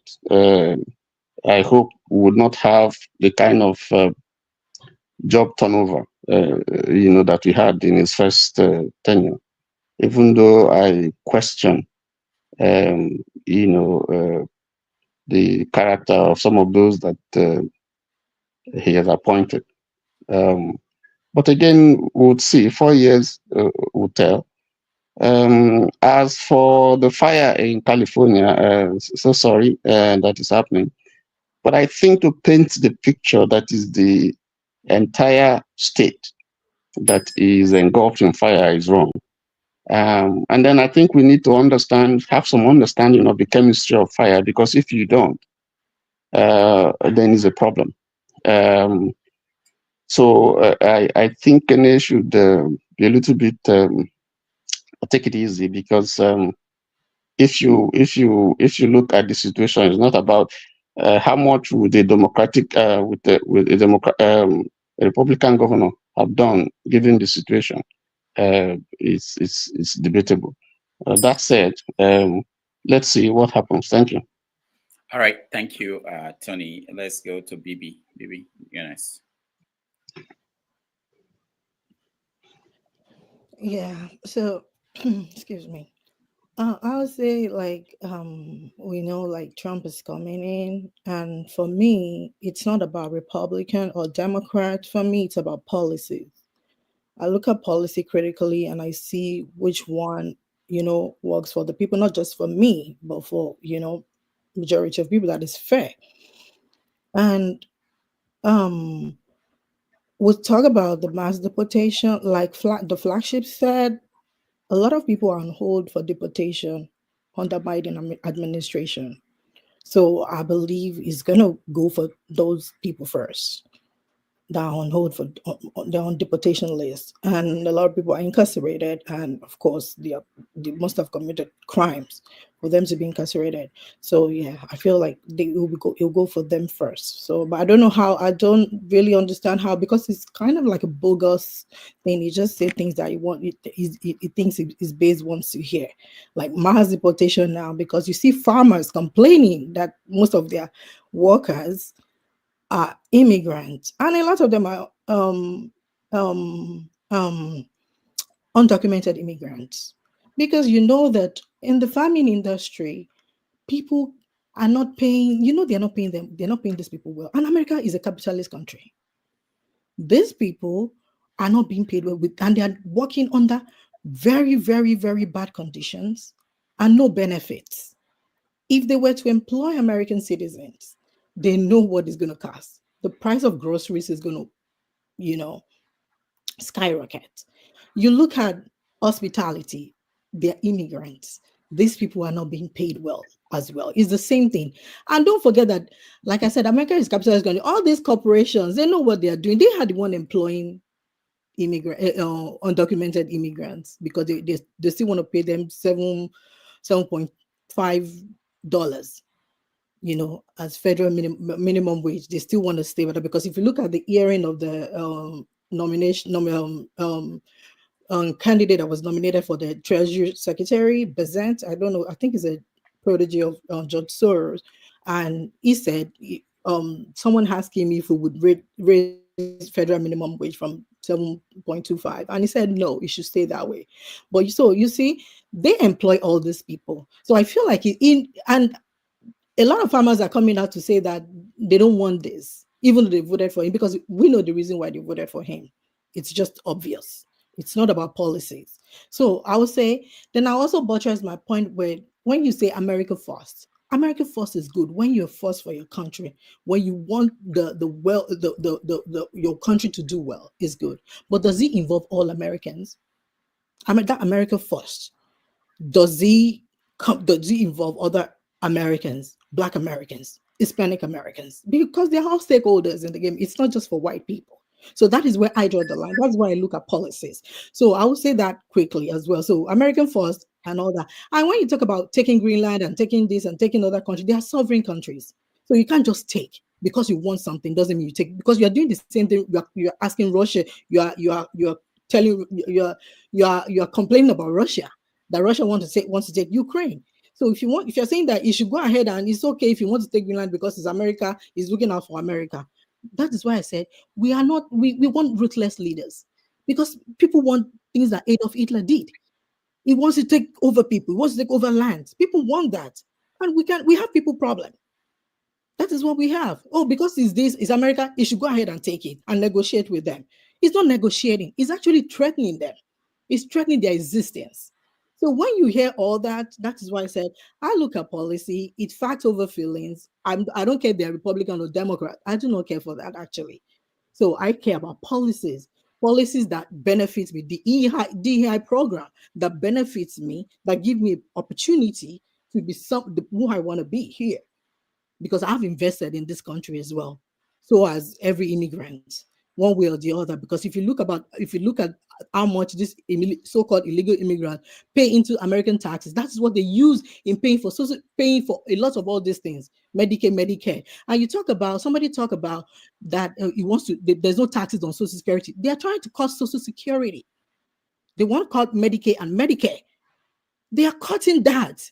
So I don't know I don't know what people don't read it, because even Trump himself, that's why I don't have any regard or respect for anyone that said he's a Trump supporter, because I believe that you don't stand for anything, because even Trump himself, he kind of flip-flop on a lot of things, and you don't even understand what he himself is saying. Somebody is saying that you have to work 160 hours for you to have overtime pay, and he said no tax on overtime pay. 160 hours is a lot in a week to put in. So let me just stop at that so I can give other people. All right. Thank you, baby. Omori, you're next. Yeah, Dr. Damage, thank you once again. For various audience, I want to create the audience once again to subscribe to the Iroko platform, so that we will no longer casting from here, we can have an alternative. I like the show, and you're liking the show will make it go far and wide. As for Trump, I'm not expecting so much from him, because I don't want to get disappointed at the end of the day. If he was a neophyte in the political terrain, I will be wondering what will happen. He's somebody I've seen his 4 years of a calamity in America. So he's coming back. It's not strange to me in any way. But there's something people are not looking at. People are beginning to celebrate what they should be ashamed of. This is the first time we're having a criminal, a convict, an ex-convict, as the American president. And America tends to be the police of the world. They want to give the impression that they are super, in the world perspective. A criminal, if you go to American jails, if you go to their detention houses, people with a less crime, they are there serving years. And an ex-convict is coming to be the president of America. We cannot change that for now because before I got to America, I used to think America was the paradise on earth. Little did I know that, they could also have a criminal one day as their president. Like somebody that said, I don't know if he's a soldier. He said they tried to eliminate him. I mean, you should know better. If that was a bullet from a rifle, I think there will have been more damage to the ear than what you saw. So a mafia that can do anything for power.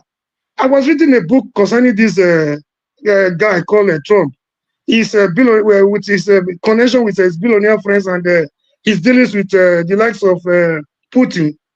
I mean, you will be amazed at somebody that is coming to America not just as a president, but as the president of the world. I want to, to be a police of the world. You dishing out trace here and there. I'm not moved anyway because there are institutions that will checkmate him and bring him to where he belongs. He tried same thing in the first years where he had opportunity.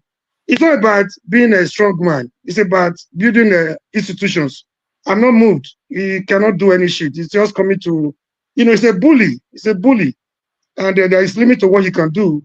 If he feels he's strong, there are institutions that will checkmate him. He tried same the last time, but he was checkmated. I'm not expecting much from him because I know who he is. He's a bully. He cannot do much, so I don't want to get disappointed at the end of the day. I'm not moved. Thank you, and God bless you all. All right. Thank you, Amori. Let's hear from John Abba. John Abba, you're next. Dr. Rudy, can you hear me? Yes. Nice to have you. I've been watching you from the very beginning, Old man watch from afar now as age is telling on us now. We take our time. I don't know why Trump is even going to White House. As of my age, I already pin. I have a pull up. I don't know what the business 70 to 80 years have.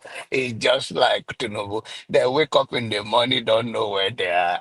And now the institution is ready for them. So it is what it is. The only good thing is that there is institution in America that even 7 years can rule America. But to talk about Trump policy, no policy. This man is a racist, is a nationalist that is going to die very soon and go and meet Jesus. That's the white Jesus. That's the white Jesus that KJ celebrated or celebrating. He brought a pastor from Abuja to tell us about that and offering. The Bible said the earth is the Lord and the fullness thereof. So why am I giving him anything? Everything I have and myself belong to God. I can give charity, but to give to a pastor to eat on behalf of me, am I stupid? But it's okay, KJ see my mind. Uh, so So Trump is not a big deal.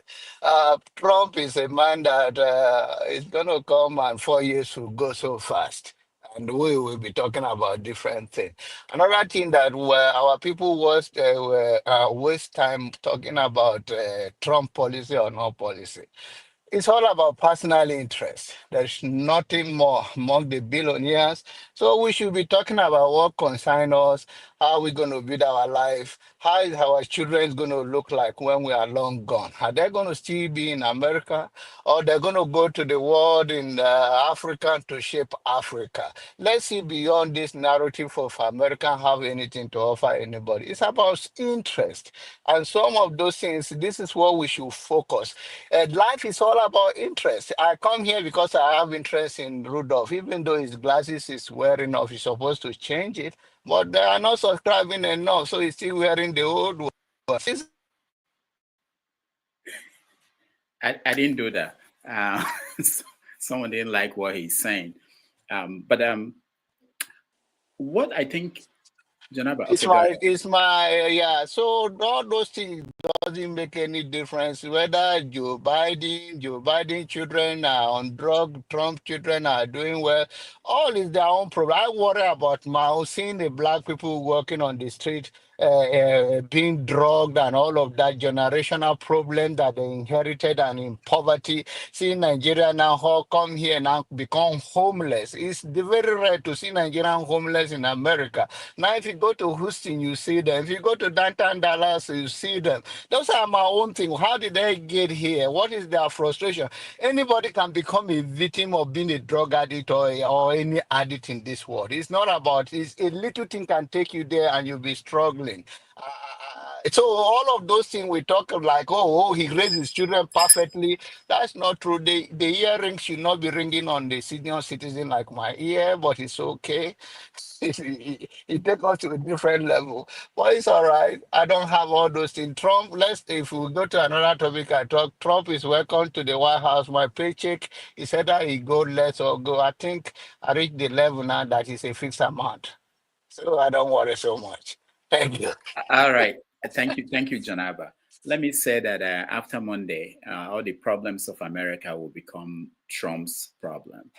And hopefully what happened with this platform and where you have people who support Trump will not be similar to what is happening with Nigeria, where Tinubu became president and all the problems of Nigeria became Tinubu's problem and people moved their position. But we'll see what happens. We'll be here. We're going to follow Trump. I'll give two people opportunity to weigh in on something that has come up again and again.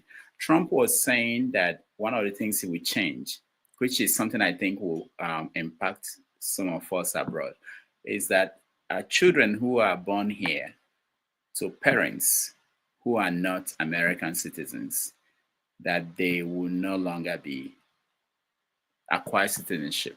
So that what it means is that he hopes to change that. I just want to hear from two people. I know everybody may have an opinion. Would that be, not that you can change it if he wants to push for that, would that be something that you support? And you can raise your hand, anybody who wants to weigh in. Yeah, Yes, okay. it's something. Yeah, it is something that I would support. My reason is because of these same people that are talking trash about the US, these same people that are talking down on US, telling us that we are not part of US, when in actual sense, we are citizens of US and we have a country to protect. We have a country where we make our living, where we make our earnings to protect. You cannot side with illegality and you come here to talk about good governance in your country. You are supporting companies to employ illegal people where they will rip them off. They will not give them health insurance. They will not give them workplace hazard insurance. They will not give them anything. Matter of fact, what they pay them is below the minimum wage. And you are supporting those companies to continue to employ illegal people. The same way they will be in Nigeria, got pregnant, then when it's time for them to have a baby, they will cross over to the US and have a baby, go back to Nigeria and begin to spew rubbish about the same country that they are benefiting from. So I support Trump. If you are truly honest, want to be a citizen of that country, you become a citizen of that country. You cannot be jotting up and down, destroying the country that you claim to be a citizen of, or you want your children to become a citizen of. See, let's tell ourselves the truth. If you want to come to US in a legal means, the door is open for you. Apply and you come to the US and settle. If you want to come through the back door, Trump is saying there will be no room for illegality again. You have to go through the right channel. You don't come here illegally and then they employ you in the farm, they employ you in the companies and they're ripping you off and they are making a lot of money out of you because they don't pay you what you're supposed to be paid. And then the citizens are there looking for a job. How does that make sense? What happens employing the citizens that have paid their dues?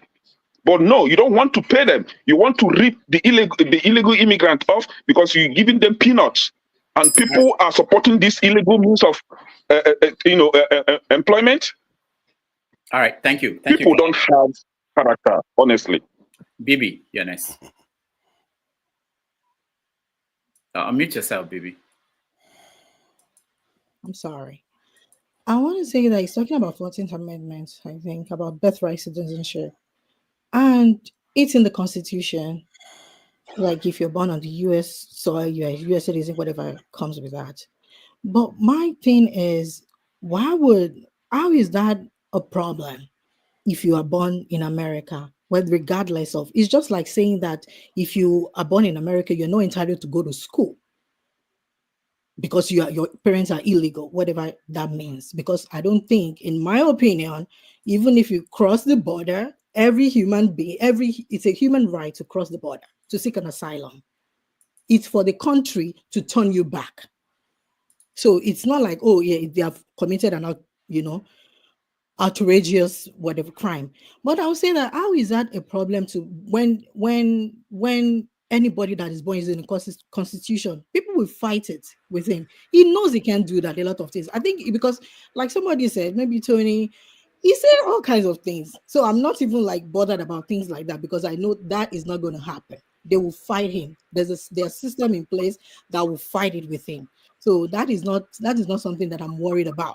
But what I am worried about is about, for instance, if we want to get education, regardless of you going to being an American citizen, every child has the right to go to school, and that is why I think one of the deportation, what I heard, like one of the deportation is going to come from people that that have illegal, and they will start going into school to pick up. When parents go to pick up their children in school, then they can pick them up because they are illegal. Start asking for people's documentation and all of that. So everyone will have to like carry their citizenship, whatever, around with them of their birth certificate. But I just feel like the birthright citizenship, I don't think it's something that he can work on. He was just talking a lot of BS. I don't think it is. All right. Thank you, baby. So I will hear from KJ. Man of Prestige, and then forefathers will move to a different topic. Rudolph, if you can give me 1 minute to respond to what she said, if you don't mind, please. Yes, I also want to respond to part of what she said. All right, I'll come to you, Flagship. Bibi, I'm not attacking you, but I was just going to say something in reference to the question you asked. So here's why they've been talking about this for many years. It's not just Trump that just came up with this. I remember when Obama was in office, there was a debate that I listened to, and the concern was birth rights to foreigners who come here to have babies, and they are given automatic U.S. citizenship. They've noticed from research or observations that folks from Russia were coming here to have babies, and they are U.S. citizens. They train them within the American system, and they help them navigate their way to sensitive areas in the U.S. And these guys tend to be spies. They are recruited as spies, but they are U.S. citizens.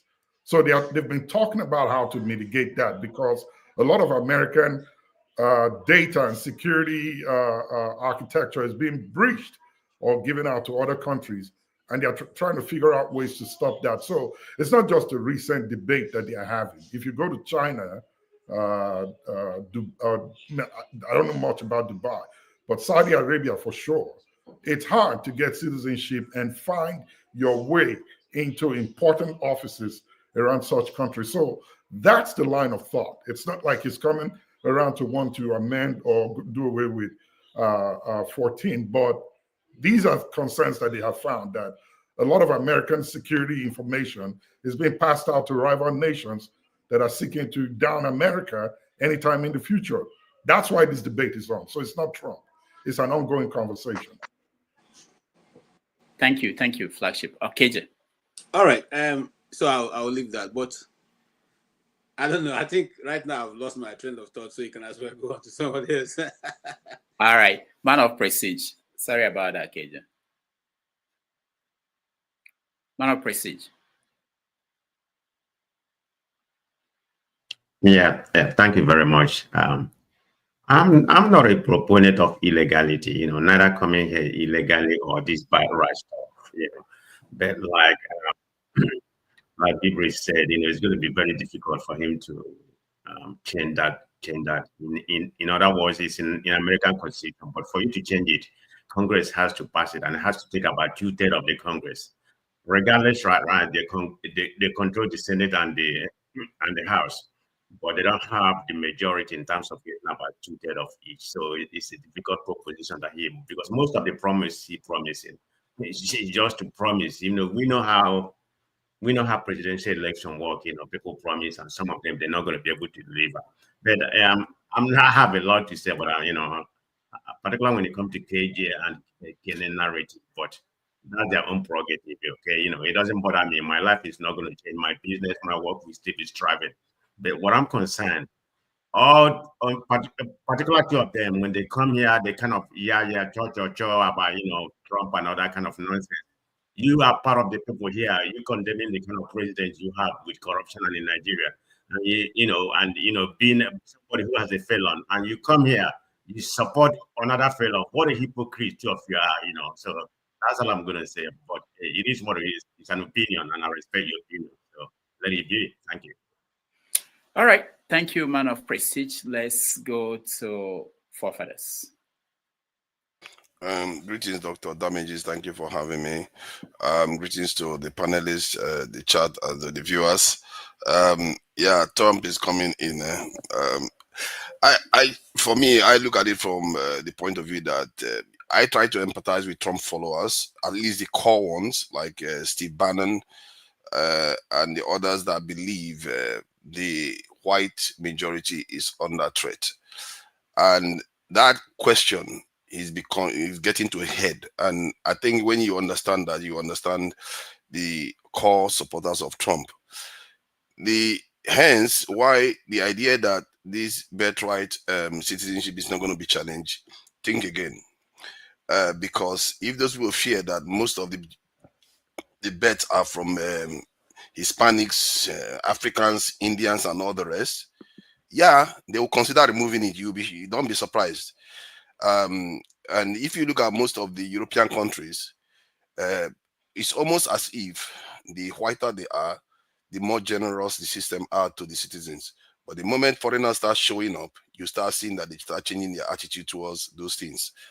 So don't put it past them that they might consider reversing that law if they feel that it's going to slow the takeover or the white people becoming minorities in that nation, because that is what concerns them. And it may sound simple, but it's something very fundamental. I've not seen any nation in history where one group is a majority and they peacefully transition to another set of people becoming majority. I've never seen that before in history. If you can find it, let me know, because America is about to go through it. And all these things you are seeing, while they are able to elect a convict versus a prosecutor, that is what is coming up. Because the prosecutor thought that they cared more about ethics. They care more about living or dying. They care more about other people taking their country for them. That is why they are doing what they are doing. If you think they are crazy, they are not crazy. They know exactly what they are saying. And that behavior, I fear that Americans and the Democrats, American politicians don't talk about this enough. This is why Steve Bannon thought just Trump even hiring professionals from India and all that it was sacrilegious. He literally said they hate Americans. That's what he was accusing Trump of, just because he wanted to employ people that are qualified from overseas. These people are believers, and I've heard some of them talk, and they are willing to cause a civil war to break that country up so they don't fall to become minority. This is something that has been going on for years, and it's coming to a head because they're worried that in the next 20, 30 years or so, you're going to have 50% minority groups, 50% Europeans, and that there are consequences. And this is a superpower. There are consequences. Why would they give up that power? The Anglo-Saxons earned that right, and you think they are just going to sit there and hand the world over to minorities? You are going to have something else coming. And I just feel like if you read that, you're going to start understanding the direction America is going now. You're going to start looking at the decision that the Supreme Court is going to be making. Trump is going to elect so many white people into top positions. The only people that are going to come next to me is maybe Indians. Because Indians, those ones, I'm not sure most of them, there's anything white supremacists they don't like. Because they are the original supremacists. Even in their country, they construct it like that. So they tend to like, if you look at that, his Indian appointee, the way he talks. Even India has called him a kind of, because they believe in caste system in India, you see. Because these people, they see darker people as inferior. They don't want them to come and take over their country. And that Indians tend to support that, even if they are one of the darker ones, that the white people consider them dark. So if you understand all these dynamics, you're going to see that the Trump presidency is good in the sense that he tends to allow other nations to do their thing. He doesn't care about other people. All he cares about is white people. Or when he affects his business personally, it does shows a sense of a kind of wavering a little bit in terms of commitment to the white cause. But his core supporters are the ones you should be worrying about. Those ones believe that America is at stake and they have to fight for it. And if they don't fight for it, they are going to lose. If Trump decides that he's going to listen to them, be careful. It's not about you. Stay out of their way. And I think Nigerians and our own people should use their own this time to start building up, because Trump doesn't care too much about you. He doesn't care, except you threaten America. That's when you have a problem. You threaten white people, you have a problem. But Democrats care. They will make sure they stay in your way, make sure you don't progress, because the Democrats are the true, in terms of, how do I put it even, control freaks of the world. They are the ones that go out and mess with your system, and they believe in democracy and the freedom of, they ideologically kind of, and it makes them extremely dangerous. They kill far more. They start wars far more. Look at what these two crazies have just done when they were in office. Needless wars. They triggered cost of living crisis all over the world. For what? You want to fight Ukraine? You want to make Ukraine part of NATO? Why? Why is it so important to you? Why is it so important that they killed over 50,000 Palestinians? But they did it anyway.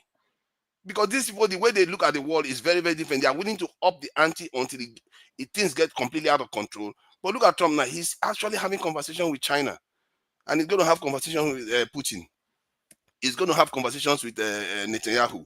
He's going to try to calm the temperature down. Because historically, it turns out that that is what Republicans tend to do more. But I will leave it there. If you just track the history of Republicans, was it not Nixon that went to China to negotiate with China? Was it not? Did you see Democrats do that? These Democrats that we like to think that they are all nice and nice, study their history closely. You're going to find that it's not as clean as you like to think. Thank you. Sorry, sorry, just one thing. I'm sorry. Quickly, you remember last week when I talked about replacement theory for white people? That is all about it. For that is the basis of everything. That is what I don't take all the. I said I look at policy, not party. I don't care about Democrat or Republican, but replacement theory. That is what white people are all about. In 2045, they are going to be in minority in America, and we as Black people, we have to find our way. We have to get our shit together. Pardon my French. That is what I am all about. All right, thank you. Let me just point out a few things. One is Ebi was talking about Obama conducted the highest deportation in the US, which is true. And then he wanted to know why Trump is the problem. The difference between what Trump is trying to do and what Obama did. First of all, Obama did that because he wanted to pass a comprehensive immigration bill. And the way he wanted to present it was that he said, we have taken care of the illegal immigrants and the criminals and all these people. But it didn't work out well. After he passed the health care, he couldn't even move anything in immigration. Now, what people are concerned about, like what will happen, I read some stories in the newspapers today. They are saying that Trump is not just going to pick up people who are already locked up, because there are people, illegal immigrants, especially those who committed crimes in America, who are locked up in detention. Trump is not just going for them. The plan, according to anonymous people who spoke to the media, is also to go to homes of people who they know are here illegally. Even people who were given, for instance, there are people who are arrested, maybe because they're illegal immigrants, they are told to leave the country, but they don't, because they didn't commit any crime, they didn't lock them up. So they are going to go to those homes. So what it will mean is that you may see disruption of life of people who have kids here. They will find parents that will be moved out of the country. So that's why people are making this an issue. It's not that deportation has not been going on in America. It's constant. Any president, it doesn't matter who the president is. KJ, what do you want to say? But Rudolph, that's not the first time that this is happening now. It's not that Trump is starting that. Obama did it very well. Yes, no, you are wrong, flagship. Obama is sent Obama, so he doesn't do anything wrong, you know. Because I have a friend when here. as a sent, you can't do anything wrong. So KJ, 1 minute. I have a friend here. no, don't go there. You are going to the wrong side. No, I just want to mention that. No, I'm saying not mention it because it's not. There's no need to mention it. Democrats, But here's what I want to say. Why is it that when I say flagship, KJ works up? When I say KJ flagship, I thought you guys. No. I just wanted to mention that it happened to somebody I know here.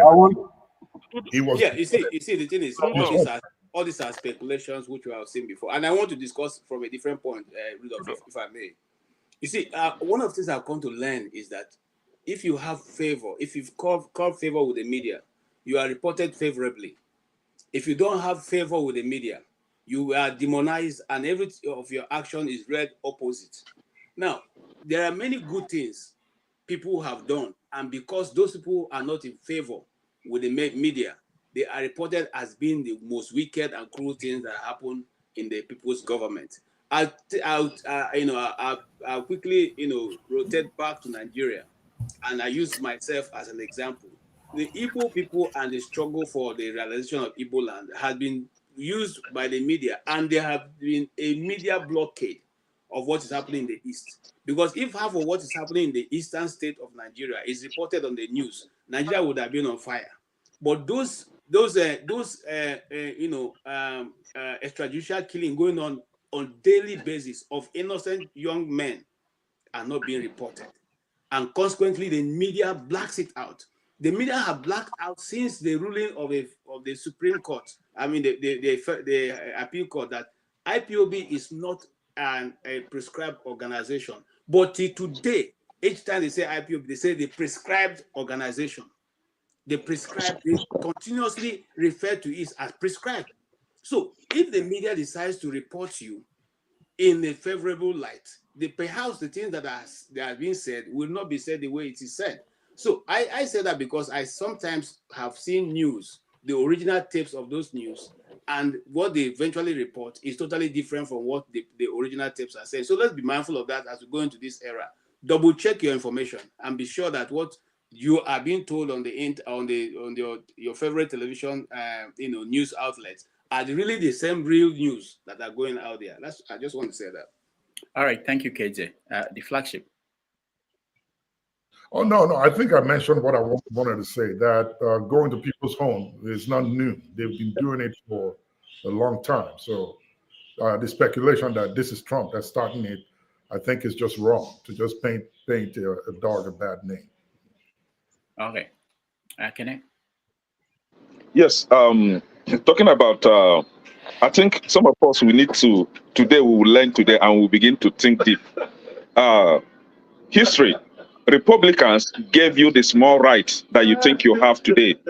Republicans fought for the black people to be free in that country. Republicans did that. They stopped slavery. It's a fact. Check it.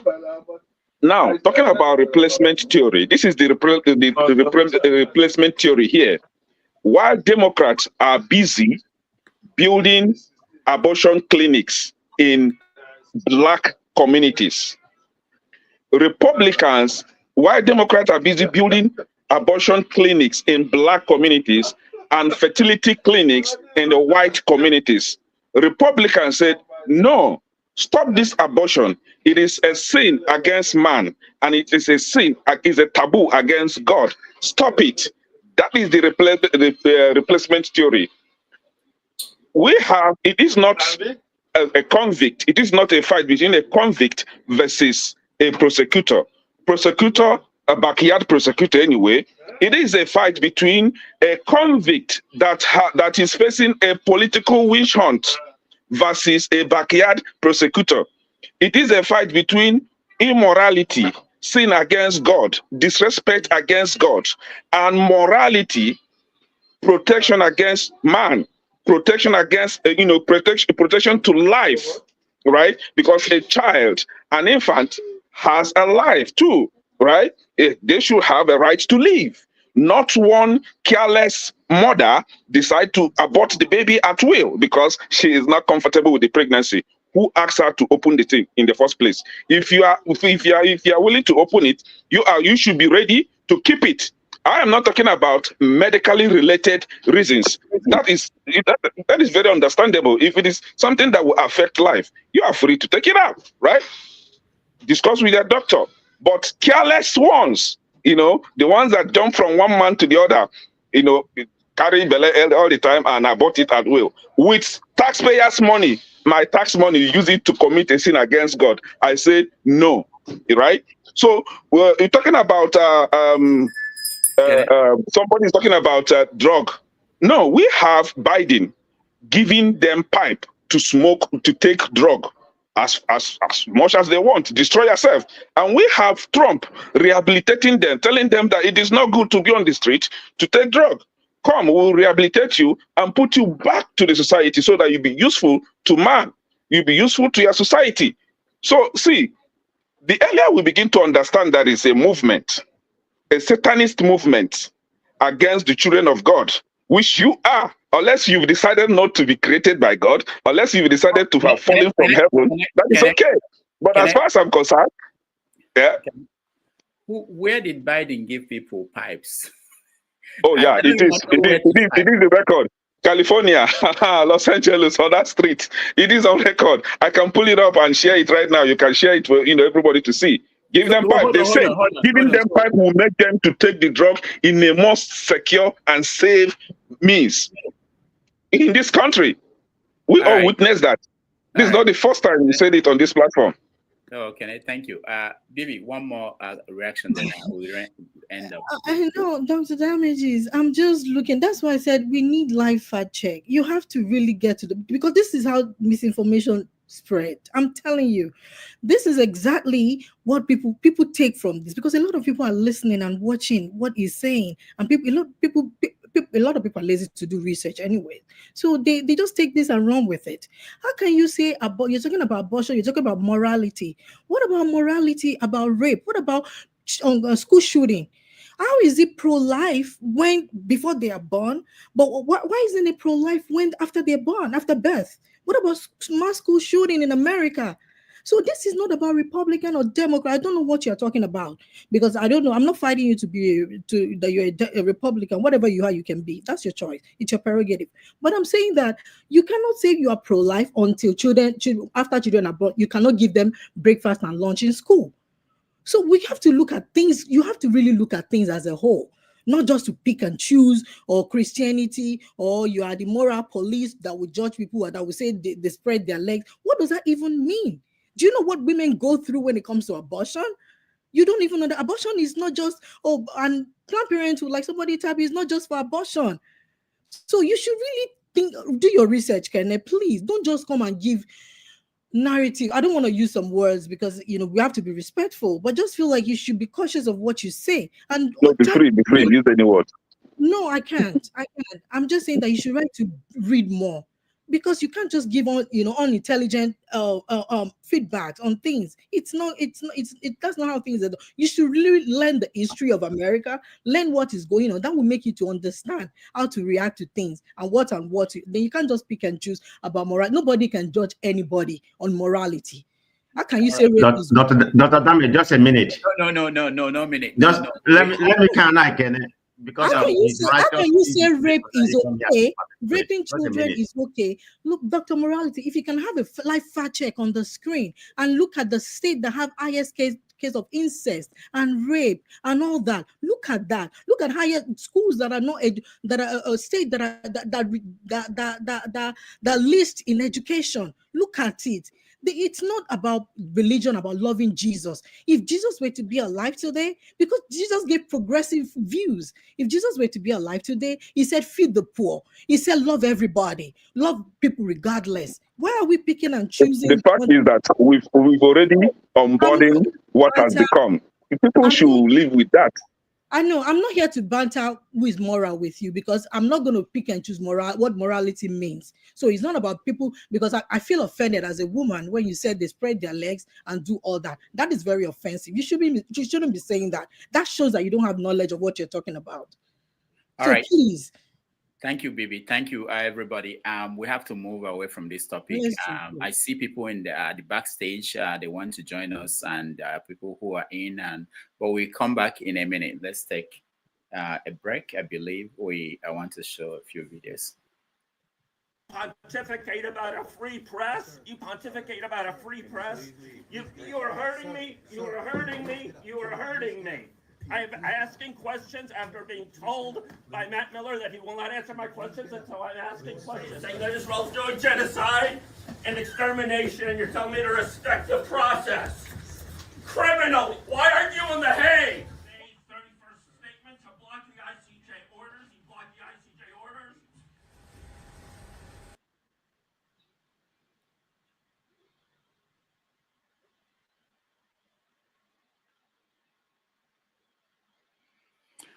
All right. Sorry.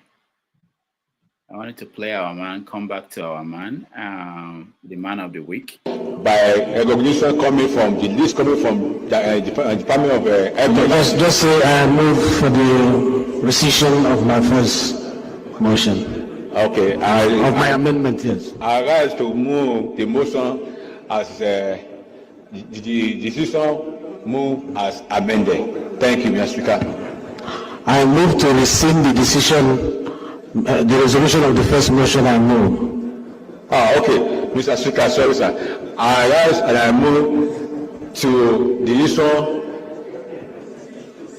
to recite the resolution of the first amendment by thank you. All right, that's a lawmaker representing Oyo State, not representing Boko Haram territory, Oyo State. Where is not from Edo State? Not from Edo State. What party? What party does he belong to? Probably he went to the same university. Where is Show? I think it's all those people. So, is he from APC? If you allow me, I'll comment and I'll go back to some of these people behind can comment. Dr. Damages. Yeah. Is he from APC? It doesn't matter. Yeah, because if he's from APC, it is not something new. We have one in Edo State as their governor now. So it's very common with APC and Democrats. This is not new. You understand? Okay. So we already know the kind of things, they come up with. Make room for people who are backstage to join us in this conversation.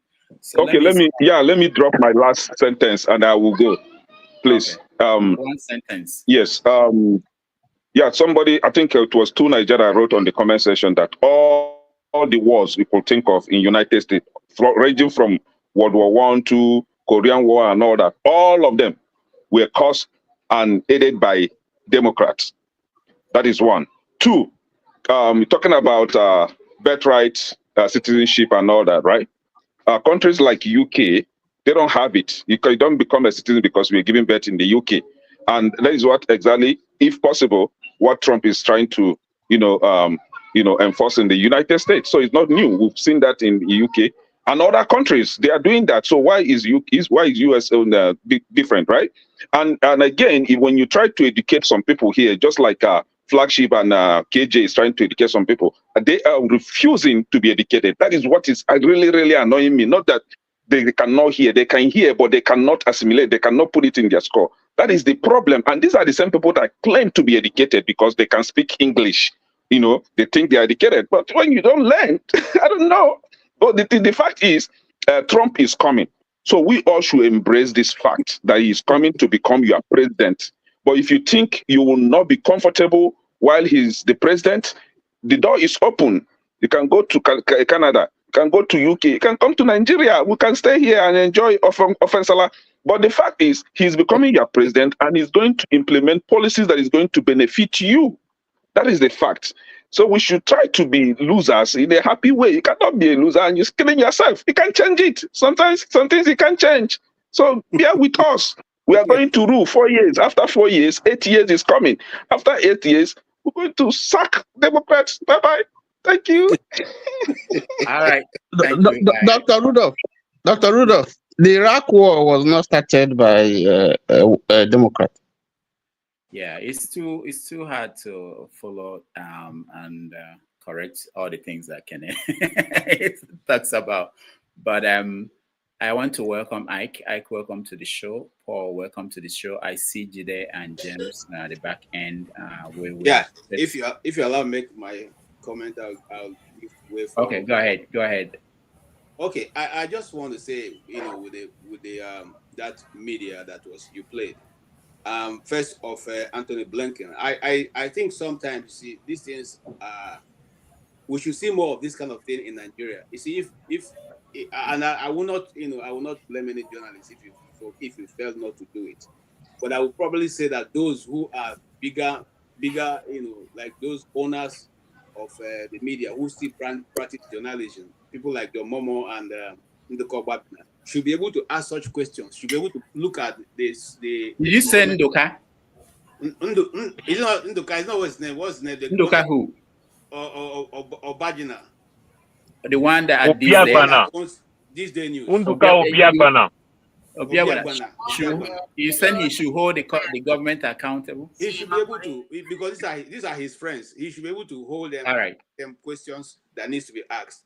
Okay, because if we are doing that, sometimes we know that such people are in the, are going to be sitting and asking those questions. They will, it's just like when you meet with people like, Fox, what's his name, Wolf of CNN. It's not, sometimes you hold back a bit because you know that he can take you on any which way you want it. So, and then the legislator that we saw, I think, sometimes they elect these people as comedians so they can go and help them, be able to divide their money without fighting. If not, how does a city, a community, a people elect such a person, okay, to go and represent them? Because if you can't even be able to move emotion, I don't know. Even in secondary school, those of us who are in debating and literary society, you are taught how to move emotion. If you can't move emotion, you can't be a member of the club. What have they been learning, for crying out loud? And even if you didn't do all that and you got into their house, what about the time that they took time to go and teach you people how to move motions and be able to move your bills and all that? You didn't learn that one? What about your aids? They didn't teach you? Come on. These things are not... And look, there's nothing that says that you cannot even speak your language. If you cannot understand it, you better speak in your language so that people can understand what it is they're paying you. Don't embarrass yourself and embarrass the nation by doing this nonsense. And even you couldn't even repeat what the speaker is telling you. I have been laughing all through. Since I saw it on Friday, I've been laughing at it. It's not good at all. Thank you so much. All right, thank you, KJ. And thank you, Bibi. I'll come back later, but thank you for being here. Please come and don't feel threatened. Give your view the way you like it, whether we agree with it or not. That's your view. You have the right to give it. All right, thank you, KJ. Let's change the topic. I want to welcome Jide also to the platform. Sorry, Dr. Rudolph, before you change the topic, can I make one comment about what was being discussed, if possible? Okay, go ahead. Good afternoon, good morning, and good evening, everybody. It's a happy Saturday for us to be here. First of all, I want to apologize for BBMOS for the comment of Brother Ekene. It's very insulting. All of us have wives, we have mothers, and we have sisters. Such a comment should not come from a man. And that statement is disgusting for me. And I don't know how every one of us had what they can say in an open forum like this, and nobody made a comment about that. That is too insulting. You don't use such word. We have mothers, we have sisters, and we have wives. Women have a respect. A woman doesn't go to abortion clinic if a man does not go to a woman to force a woman to rape a woman, or to force a woman to have pregnant. A woman does not go to do an abortion, right? In as much as I personally do not support abortion, it's a personal decision for somebody. But for Brother Kenneth to say that if it's not a woman that opens her leg, that is an insult. Because as he's saying, he's even talking to his own wife and his own daughters and his own mothers. Such a statement should not be made. It should not be allowed to go unnoticed in this kind of platform. Why should you use such a statement on women? Are they not human beings? They carry us for 9 months. You go to them, right? Before a woman says she want to go and abort a baby, or a woman that is raped, or a woman, whatever happens to a woman, is a man that puts a woman in a situation where she has to make a decision for her life. But for you to come here to say you open your legs, because when you open your legs, why? Come on, we're bigger than this. So my sister, I want to apologize. This is not the mentality of men. It's not all men that think or reason the way Kenneth have just said. So I'm really very pissed off when he said that. Because if he said that before my daughter, that's what I'm not going to take, right? So please, sorry, and I apologize on behalf of the men that are here, because each and every one of us, we are responsible. 99% of us are here are married. We have children, we have daughters, and all of us as mothers. So I don't want people to use such words in a place in a beautiful platform like this to degrade women. Why should you degrade women? So that's the only thing I wanted to share. Thank you. Thank you, sir. I appreciate it. Thank you. All right. Thank you, Ike. I always believe that this marketplace of ideas will always deal with issues that do come up. And thank you. And just to connect it to the final thing, what we've been discussing, which was the kind of what will happen from Monday, because the language of politics has changed since Trump came in. And a lot of things are now acceptable in the public space. And we think it's okay. And we're all going to see that change in the language to become more pronounced. All right, let's move the topic forward. We are going to Nigeria. We're coming back to Nigeria. And someone mentioned Nduka, I think it was KJ. I think let me go to Tinubu. Tinubu's tax reform has just been got the endorsement of governors of Nigerian states, decided that, okay, we are going to support it, but we are not going to support it the way it was presented by Tinubu and his people.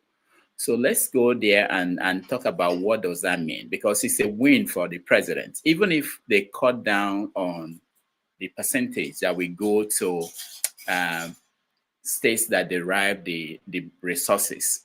So let's talk about it in general. But before we do that, let me play one of Tinubu's people talking about what this is going to be like. A little bit of him talking.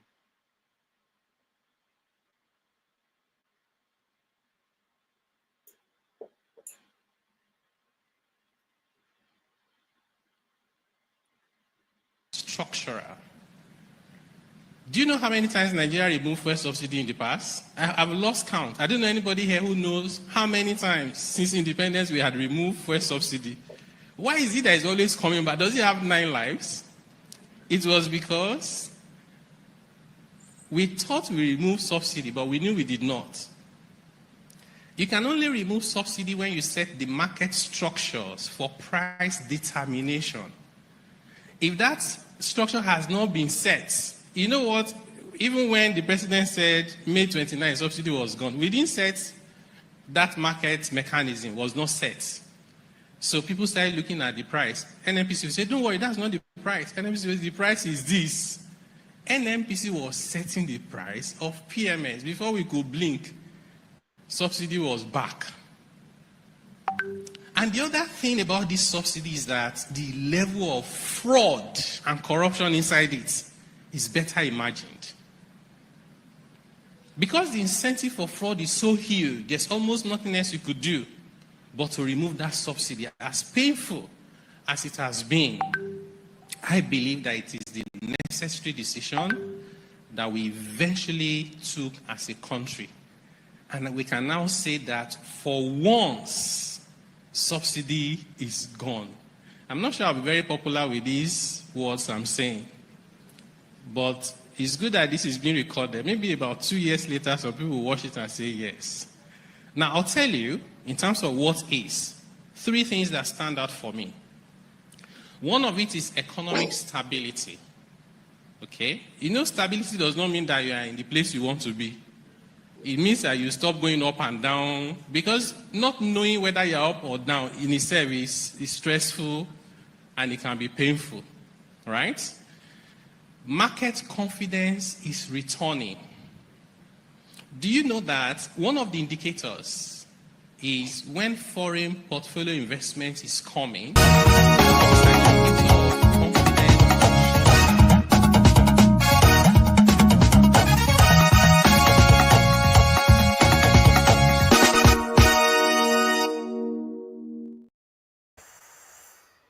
All right, sorry about that. I got the wrong video.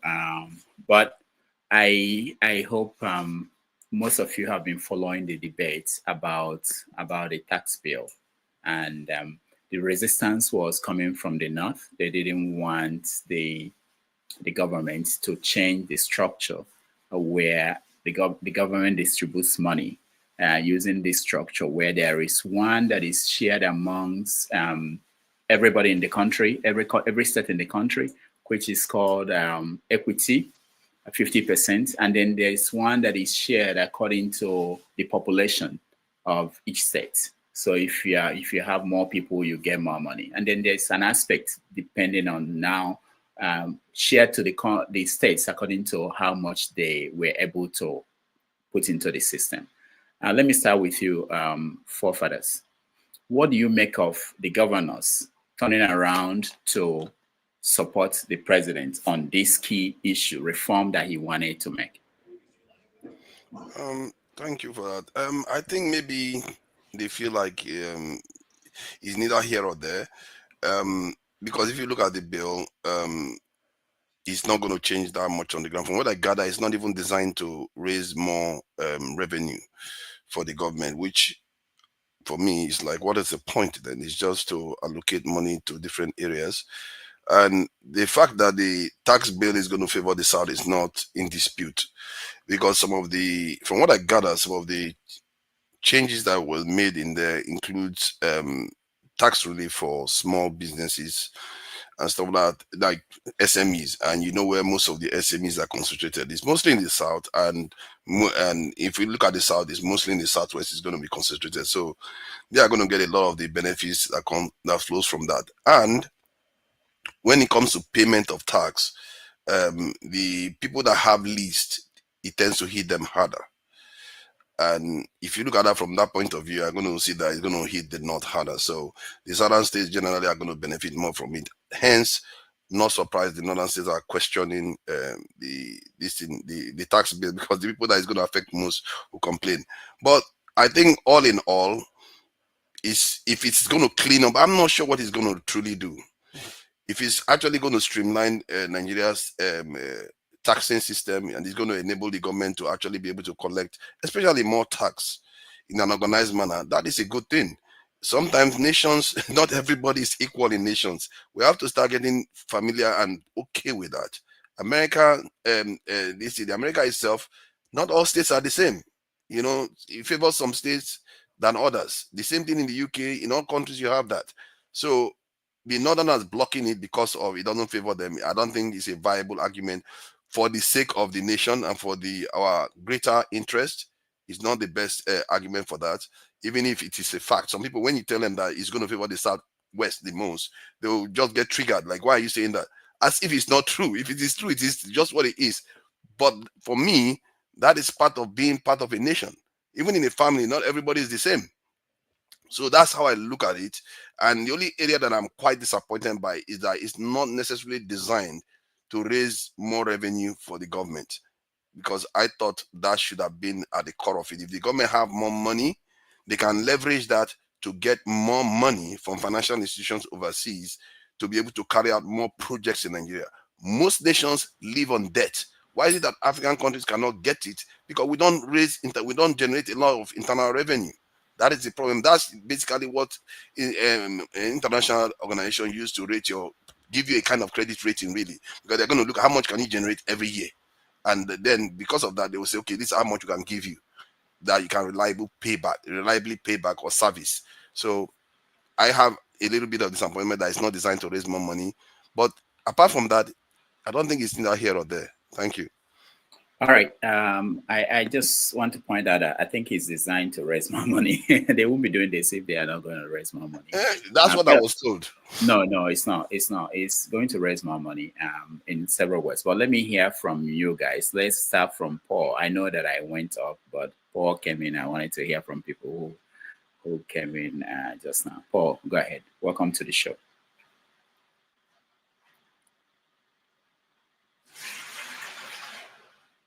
Okay, Paul cannot figure out how to. Go ahead. No, because of the noise, so I mute. So talking about the tax thing, to some extent, it is good if you look at it in certain ways. Like, for example, I'm not talking about New York State. I'm talking about just New York City. The city of New York, the population of the city of New York is more than 9 states in America. You understand? Like the state of Montana, it's like 3 times the size of New York. You understand? And one city in New York is even more than their population. And so what do you expect in things like that? Which I do understand. But on the flip side, if federal government with their own wisdom cannot do what, like they always claim, our founding father did, then shame on them. Then I expect these northern governors to do what they are doing.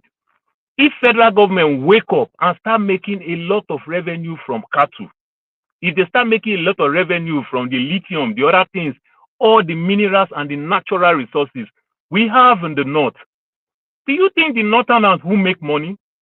You understand? But when we leave it for one Alaji to make those money, for one governor to make those money, we don't know how much revenue we'll make from all these things. Tinubu, finest man, isn't the minister of solid mineral and natural resources. How much revenue did we get from there? You understand? They want to die, follow crude and all and the likes over the seaport thing. Federal government is not doing anything to invest in places like on a port, Port Harcourt, the seaport, Calabar seaport is there. In Delta State, we have 2 seaports. We have Warri seaport. We have Sapele port. You understand? They want to all the way to Alaja, where we have the Delta Steel Company, so that they can carry heavy duty vessels to lift off steel and the likes. They abandon all those things. I like this governor to just be stupid and fight federal government. I like it like that. You understand? When federal government, they have all these things. You can't touch it. Back in the days when we were very little, there's this song they used to play like ad. Those days, they say, those state government property and economic sabotage. How government just have all these things and nobody's touching it? Go and look at the rubber, the cotton, things that we have that they just don't touch. They just don't do anything with and every other thing. So if the people who have all these things in their backyard, federal government can't invest in all those things, that's how you spread your investment in the country wide. So government is not even doing their own part. That's why you see Lagos State will want to stand tall, make all this revenue based on our international airport, based on the seaport and the likes. You understand? Directly and indirect investment will come in all those places. Look at the traffic that people are going through. The price of properties in Apapa has gone down tremendously. People fail to understand that Apapa is GRA.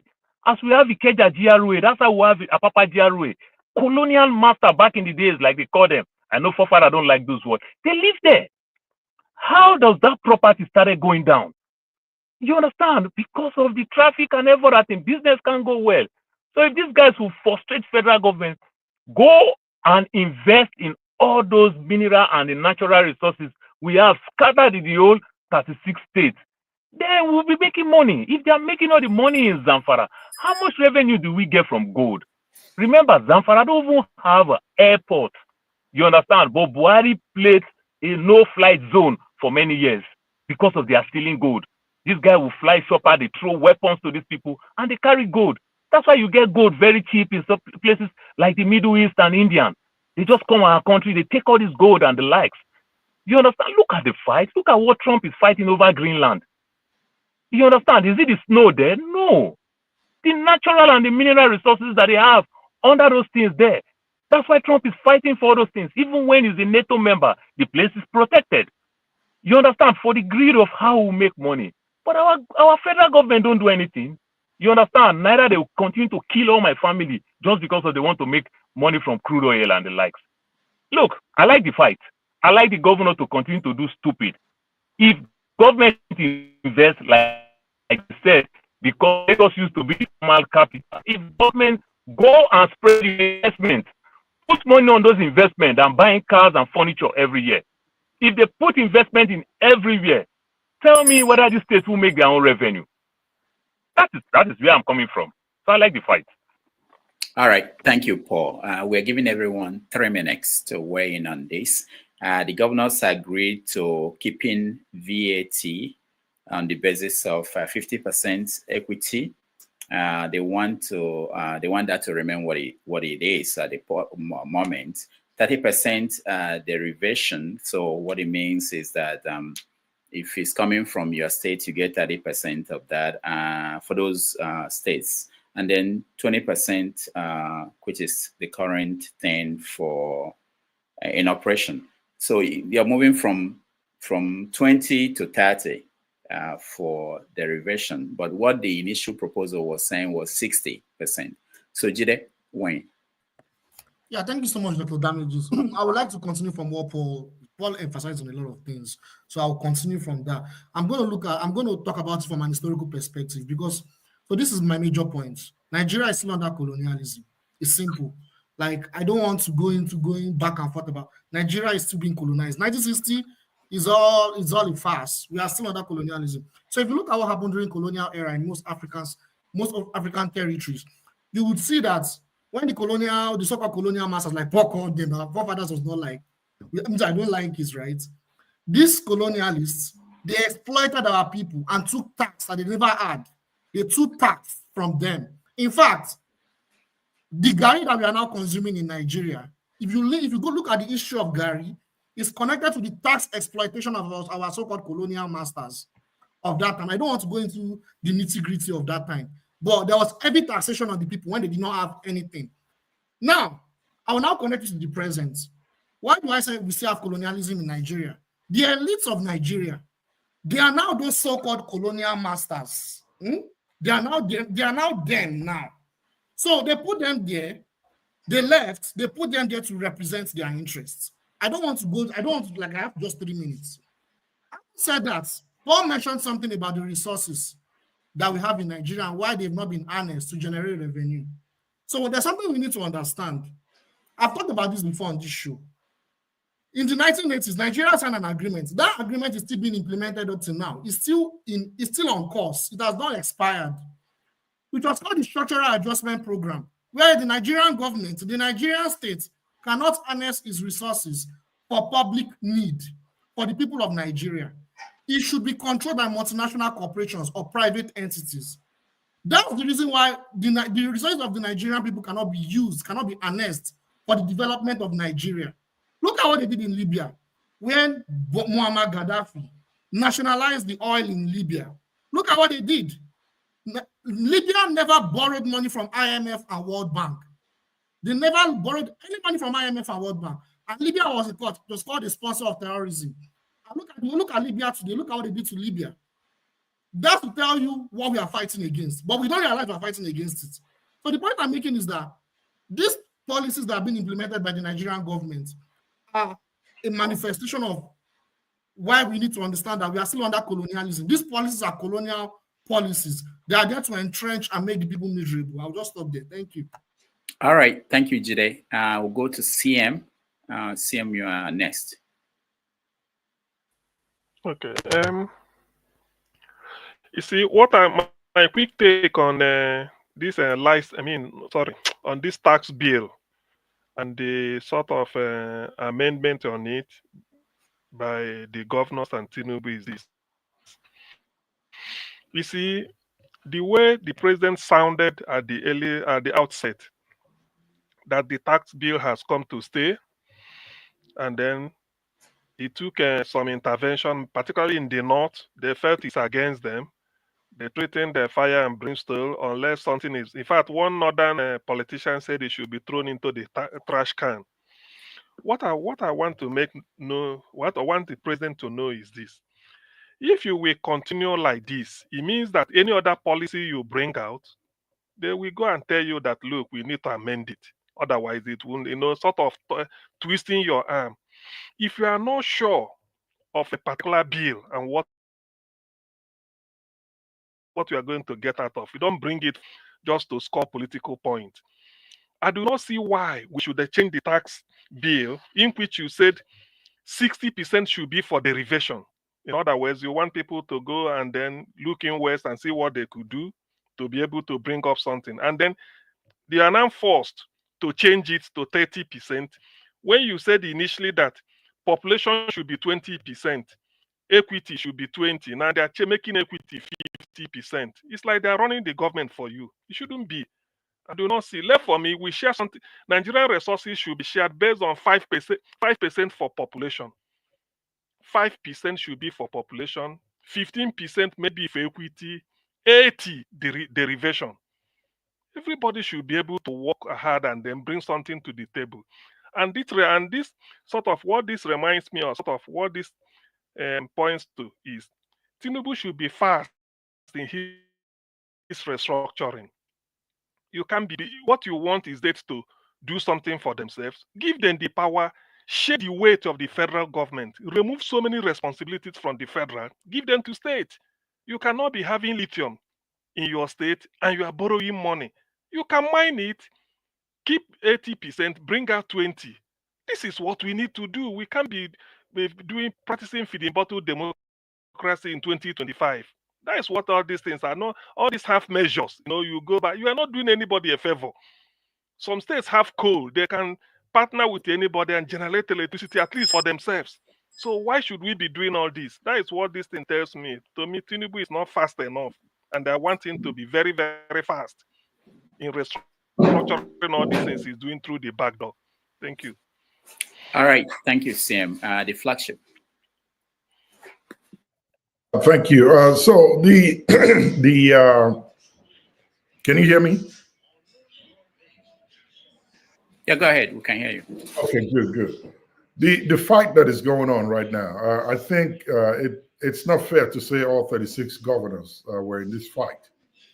The North know how disadvantageous this tax reform would be to them.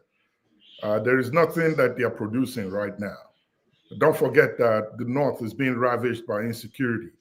So if this proposed tax bill by Tinubu goes through, they are totally out of finance, of funds, because their farmers or their farmlands cannot be cultivated. Terrorists are everywhere in the North, and they are reduced to nothing. To add on top of that, the Northern folks are really not trained. Trained would be a bad word. They are not used to working. It's always been reliance on what the South provides. And the majority of the oil wells in the South are owned, or should I say, given to folks from the North. So it makes sense to them to say all the revenue generated from the South, from the oil, should come to the North. So right now, they opposed the 60% for derivative. That's not going to do them any good. 20% on population, and they have the larger numbers. I thought that this would be something that would be welcoming to them, since they have the numbers, they can use it to their advantage. But does this not bring to light something that some of us have always queried and questioned in the past? That number that is being attributed to the North, that is more than the South, places like Kano, Sokoto, Borno, and the rest of that, they may really not have it. It's not what the census, whatever the figures were from the last time, that shows from the North that really is. Because if the 60% as proposed by the president was allowed, they don't have the population to cultivate their lands. The cattle rearing they are doing is just only the Fulanis that are there. So it's going to be very disadvantageous to them. That's why the Northern governors fought back. I was hoping to see that the governors from the South would at least push back against the North in this reform that Tinubu proposed. And lastly, here's what it is. Tinubu is paving the way for his son to become governor of Lagos. That's why he proposed the 60%. And if that had gone through, you all know that the money and the taxes that will be gotten from the South, majorly from the Southwest, is going to go to him. Let's be frank about it. Lagos and maybe Port Harcourt, let's add Warri to Delta State to it, may get the biggest share. And the folks in the North are not willing to release their natural resources. They're not willing to mine them, or at least allow the money that is gotten from it to go to the national account. It's only designated to a selected few there. So why not take from the South, where it is free and they get the majority out of it, than having this bill go through? So I think that their pushback favors them. To those of us here in the South that are going to be getting 30% of what is taken out of our lands, it's disadvantageous to us. My blame actually is on the Southern governors, majorly those in the South and the East or Southeast, that never pushed back to ensure that the resources, they are paid well from it, or at least it is apportioned to their states at the maximum level. All right, thank you, Flagship. Let's go to Tone. Oh, Bibi, you. No, Dr. Dome, can I leave now and come back, please? Okay. Thank you. All right. Thank you. Tone, go ahead. Yeah, I think that it's unfortunate that the issue of the tax bill is politicized the way it is. And the reason is not far to seek. For instance, if you take the issue, the derivation, and the components that make up derivation for which revenues are dispensed. If you take population, just like Flagship said, it's the reason why population has become a problem in Nigeria is because people know that the more population that they have, the more that they are going to have in terms of derivation. And that for me is nonsense. And that's why we haven't had, a credible census. In fact, when last did Nigeria have a census? Because it will always be an issue, because something else is tied to it, revenue is tied to it. I don't know if that's a proper way to go.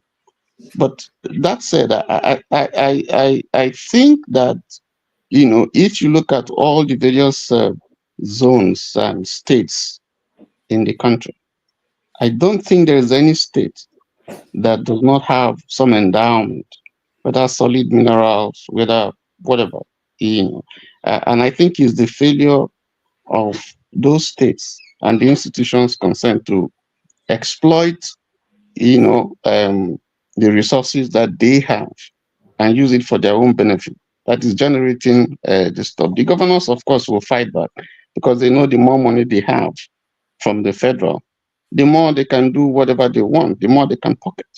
And then there's also, I think, the fear that there's a Lagos model that people have behind them that is probably behind this tax bill thing that is being proposed, that eventually probably would have one company, that would be in charge and just like it is done in Lagos, and who knows what happens when that happens. So there's so much suspicion, especially from the north and also from the south, that there's some sinister motive behind the bill that is being proposed. My advice, I will key into what CM said, that you see, states should be left to generate, giving a leverage, to hold back whatever revenues are generated from the areas, and then send something, a particular percentage to the center. If you do that, this craziness about how many percentage should go to VAT or go to, if you take Lagos, for instance, Lagos is fortunate to have a concentration of a lot of, industries because it was the capital. It has a port, it has an airport, and so on and so forth. And this was not built by Lagos itself. There's a lot of federal might in it. So now, if on the basis of that, it gets more than every other part of the state, that's not fair in my own thinking. So I think there's a need actually to even rearrange, look at the entire strategy and maybe retool it or rejig it in a way that it will favor everybody. And I think that will mean every state, whatever you generate, take a certain percentage and then send the rest to the center. That's the way I look at it. And then you will have less acrimony than we're having now. Can I just make a quick interjection that it's going to be quite important. From what I gather, the US is going to be very quick. The US federal allocation in terms of resources, the US government actually consumes far more revenues than Nigeria in terms of percentages. From what I gather, they consume. Let me get the precise figures that was given here. They take up about 50 to 60% of the revenue generated in America versus 40 to 35, while in Nigeria it's 50-something%. And this tax proposal they are trying to bring forward now is going to even reduce the share of the federal government to 40-something%, even further. And I think when we are talking about this, we have to be careful what we are wishing for ourselves here, because we are not necessarily seeing what the American government is doing. What they do is because they take a lot of tax from people, even if some of the states are running their own oil companies and all the rest, the federal government takes a lot of money from all the staff anyway. And that's what the northern people are thinking too, because they have a lot of workers. If those workers start working, they start taking a lot of tax, it's still going to go to the center. And so all those things is what they are thinking about, that they are getting taxed more, even if they have less resources in terms of on the ground, because the moment they start working, they will get taxed anyway. Thank you. All right, thank you. Yeah, go ahead, KJ, before we go to Man of Prestige. Okay, thank you so much. Forefather, let's be very careful when we're comparing what goes on in Nigeria with what goes on in the US. Because there are some states in the US where they don't even collect income tax. Okay? There are some states that have exemptions, certain these things. There are certain states that have exemptions of particular age people, different ages. Okay? There are certain states that also provide resources for certain families who cannot meet up basic obligations. So when we bring the US and throw it into Nigerian conversation, it's unequal. And that is the problem when you pick up the price of gas in Nigeria and compare with that of the US. There are certain places where these things are subsidized even further. At the end of the year, you can, if you are a businessman like myself, you can file for your tax and say, this is how much I spent on gas, and they will be refunded to you. It doesn't happen that way in Nigeria. Okay, so having said that, let me go straight to the tax reform bill. What the North is afraid of is going back to pre-independence tax structure. Structure. That's what they're running away from, because they know that one was based on what you produce in your locality. There was no central collection. Now, I have a video where they were destroying beer. I don't drink beer. They were destroying beer. It's a trending video on X. They loaded it and they're using earth-moving tractors to crush those cartons of beer and those bottles. But at the end of the year, you want to collect tax. You want to collect VAT on that which you are destroying in your states. You want to collect the beer drank in Lagos, in Port Harcourt, in Benin, in Enugu. You want to collect from it. And we are saying that is not fair. And we are saying that if you don't drink beer, don't collect from the VAT on beer, because it's also haram to you. Okay? As you see me, so I don't belong to the secret courts in my community. When they are serving their beer, and no matter how tasty the pepper soup is, I can't go there and go and say, let me join people today. This thing is too sweet. No, I can't go there. Once I go there to partake, they will automatically initiate me by force. Even if not, some things will happen to me that I will not like. Okay? So, sorry, before you ring your bell, I'll just hold your bell. I beg you, no verse. Now, having said that, you see, the collection is unfair. And my biggest challenge in this thing is this Eastern State governors, the governors of River State, the governors of Akwa Ibom, the governors of Cross River. These people have chains of how they can make money. Look, this year alone, there was a beach, I'm trying to remember the name before I came on this thing, that the people have discovered in Akwa Ibom, which is 45 miles. It is more white sand than any other part of West Africa. These are tourist attraction centers. If these things are brought forward and developed, which country that does not develop its waterfront? Which country? So what I thought the governors should have gone, and that's why at the beginning of this program, I say it is now how to do with people who can discuss and be able to dialogue and get something out of for their people. You can't sit before a millionaire and you're discussing and you have not come with a plan. So that if he says this is what I must get, you say this is also what I must get. If the southern governors, the eastern governors, and all the southwest governors had met and say, okay, if they demand that this thing must continue, we also demand for seaports to be started. You see, equation go balance. We will not be worried. But they go there and laugh it off. Anyway, we are friends, no problem. Your people are suffering. The Niger Delta, I did a documentary on Niger Delta. The thing till today has not still been cleaned. Those people don't have fish, they don't have water to drink. It is still that same way. And then we go to a meeting and they say, no, it must remain the way we want. And you people accept and come out and you are rejoicing. Well, we have done it, we have done. That is the bane of Nigeria. The next 60 years will still be the same place until we push people to the point where they can think and invent ideas that can help develop Nigeria and their society. It's not going to change. You can't continue to collect from the center. You keep dragging from the center. How long will it go to? Let me tell you something. Let me shock you. This is my own opinion. If the South had refused their own this thing, you see, they will have divided the country. That's the next agenda we'll have seen. We will have been divided. But because we keep accepting and giving them that, you can go ahead and do what you want. That's why we keep being where we are. And nobody's going to move forward. Thank you, sir.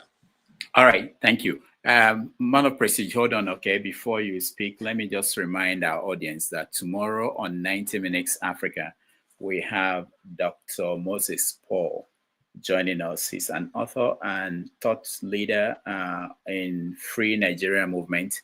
He's also one man who has been traveling with P2B in the last 1.5 years all across the world and Nigeria. So he's going to join us. He's going to tell us about P2B that nobody knows, which will be quite interesting. If you can join us, please do. He's the one that all the pictures you see of P2B, all the videos of places he's been to, he's the one responsible for that. So if you can join us tomorrow, that will be wonderful at 12:30 p.m. New York time and 6:30 p.m. Nigeria. All right, Man of Prestige, we have about 5 minutes before we hand over to the next stream. Okay, you need to add a minute to my time because I have something. I'm going to speak about this tax. Then I need to add something that's very dear to me. So let me begin. I'm a proponent of tax increase in Nigeria. The tax increase the tax need to be reformed in Nigeria. There's no doubt about it. Because if you look at Nigeria space right now, I believe right now we have one of the lowest tax, in the whole world. I think we are contributing about 5% that we contribute to our GDP, which is very low compared to other developed countries, which contribute like about 15 to 17% to their GDP. So we can't live on that. We definitely need a tax reform. But the only issue I have is our per capita income needs to increase in order to merit that tax increase. That's a reform that has to be done. I mean, there's no way about it. We definitely need a tax reform, but it has to be, it have to be proportional to the, done. But the only area I'm concerned again is, how the tax is going to be collected. Because right now we're hearing there's an agency that's going to be collecting the tax reform, but I'm kind of skeptical because what we have in Lagos is alpha beta. It might become alpha omega, right? When Tinubu finish, because there's no doubt about it. We know what goes in Nigeria. So that's my only concern. So let me go about this tax reform, what we are seeing right now. I think what's causing the problem is the VAT part of it, the VAT. Like Tinubu proposed the 60-20-20. I think equality 20, population 20, and 60 for derivation. In my own opinion, that's close to being about right, or they can negotiate at least 50% from derivation of 45 or whatever, but not what the governors are proposing. Because if you look at what the governors are proposing right now, there's nothing different from the existing protocol. Because all they did remove equality, remove 10% from equality and put it in the reservation. That's what they do. There's nothing different. I'm even surprised Tinubu is thinking about accepting it, but I don't know. I'm even, faulting the certain governors for making that kind of proposal. That's not even close. Derivation should be at least 50%, regardless of saying, listen, from the southeast, it's going to affect us, but that will wake up the governors and everything. They have to, they have to do something for themselves. So that's why I'm faulting the certain governors for coming out with this. What they're proposing doesn't make sense because we have the population still 50%. So they change from 20% equality. They put that 10% and put it in derivation 30%. So it's not close. There's nothing good in my opinion. That's what I have to say. So we see what come out in that proposal. I think everything is still in the making. There's nothing like everything is dust. No, it's not dust. Like I said, the governor didn't change that much. Just 10% they changed. So there's no difference. So having said that, I think what concerns me a lot is about what's going on in the southeast. That's where I consider that a marginalization. And let me say what I'm saying. It's about the high pressure gas pipeline. If you look at the southeast, they account for at least 50 to 60%. I don't want to exaggerate it. At least 60% of the gas reserve in Nigeria, and there's no high pressure gas pipeline coming from the southeast. You have them in Kaduna, Kanu, and a place called Bashu or whatever they call it. So that is highly discriminating, in opinion. I don't southeast so-called Hopus or them Solution and all that kind of nonsense. They're not doing nothing. They need to pressurize, talk to Tinubu. I mean, you have a place that accounts for over 50% of the gas reserve in Nigeria, and there's no high pressure gas pipeline. You have all of them in the north. They're supposed to be sending them to Niger or whatever. I don't know if that's going to work because we don't have a good relationship with Niger right now. So it's something to be talked about. We should be talking about whatever is going on in that area. And when it comes to the southeast, the only people that I can see performing is the Enugu governor. Governor, giving that money, he's doing well. And Abia State governor, but the rest, Ludo and those of them, I mean, they are morons. They are nonsense. I'm going to call them moron on national TV. They are not doing anything. So I fought them. I just come back from that place. Hope Uzodinma is probably the worst performing governor, in my own opinion. Like I said, he's busy making babies. I'm going to call him out the second time again. Thank you. All right. Thank you, man of prestige. Paul, you're next. Oh, thank you. I know I've said some things about the tax something, but I still want to emphasize more because it breaks my heart. Look at what man of prestige is saying with the southeast and everything. The southeast, they have oil there, places like Imo, Abia. You understand? These things are just there. These people collect revenue. Now they add Anambra to the state. You understand? They found all these things. How much investment have we put there? You understand? What is the calculation to say, okay, we'll invest SY amount of money in this place, the next 5 years, the next 10 years, the things like that. It breaks my heart. I could remember when 2001, between the 2000 when they started giving these telecommunications license and everything, they even refused states to invest in some of those things. Some of the states have to go through indirectly to get some of this revenue. You understand? You want to sell oil block, you will not even allow states to buy some of those things. You understand? Let it even be state revenue. States have to come with all kind of corners, way and everything. We just get people who are way richer, you understand, than government. And it's not good for any economy. By the day we are raising all these billionaires in America today, what happened to the economy? We keep having more poor people. You understand? It's not good for the economy. So until federal government will still come back and do their own needful, you understand, invest in anything that you choose to claim to say this belongs to federal government. Put some investment there. You understand? By way of even partner with the state governors and the likes. It's better. I don't understand why we can't even make 1% on gold with all the crisis that is going on in Zamfara. Where are the gold money? Where are all the lithium that they are talking about? Or is it that we are just bragging that we have all those things? We have all those coating, we have all those things. How much revenue do we make from there? But you know the funny part of it, government to themselves, they don't invest there. That's why the Chinese are just taking all those things. You understand? Indian, they're just taking all those things. They don't invest there. There's no physical investment there. The few physical investment we can see back in the days, today we are still challenging government. Like the Delta Steel Company, the Ajaokuta Steel Company, the Delta Glass. You understand? Physical investment that you see. And everything. When Germany faced the problem with Russia and Ukraine, they go back to coal. Can we go back to coal and say, let us use coal to generate power? You understand? With all the excess that we have in places like Enugu, when Enugu will still call civil servant state. At this age and time, I'm so ashamed of our federal government. You understand? Then the governors, they are just puppets, like the way the governors use the local government chairman. They can't do anything.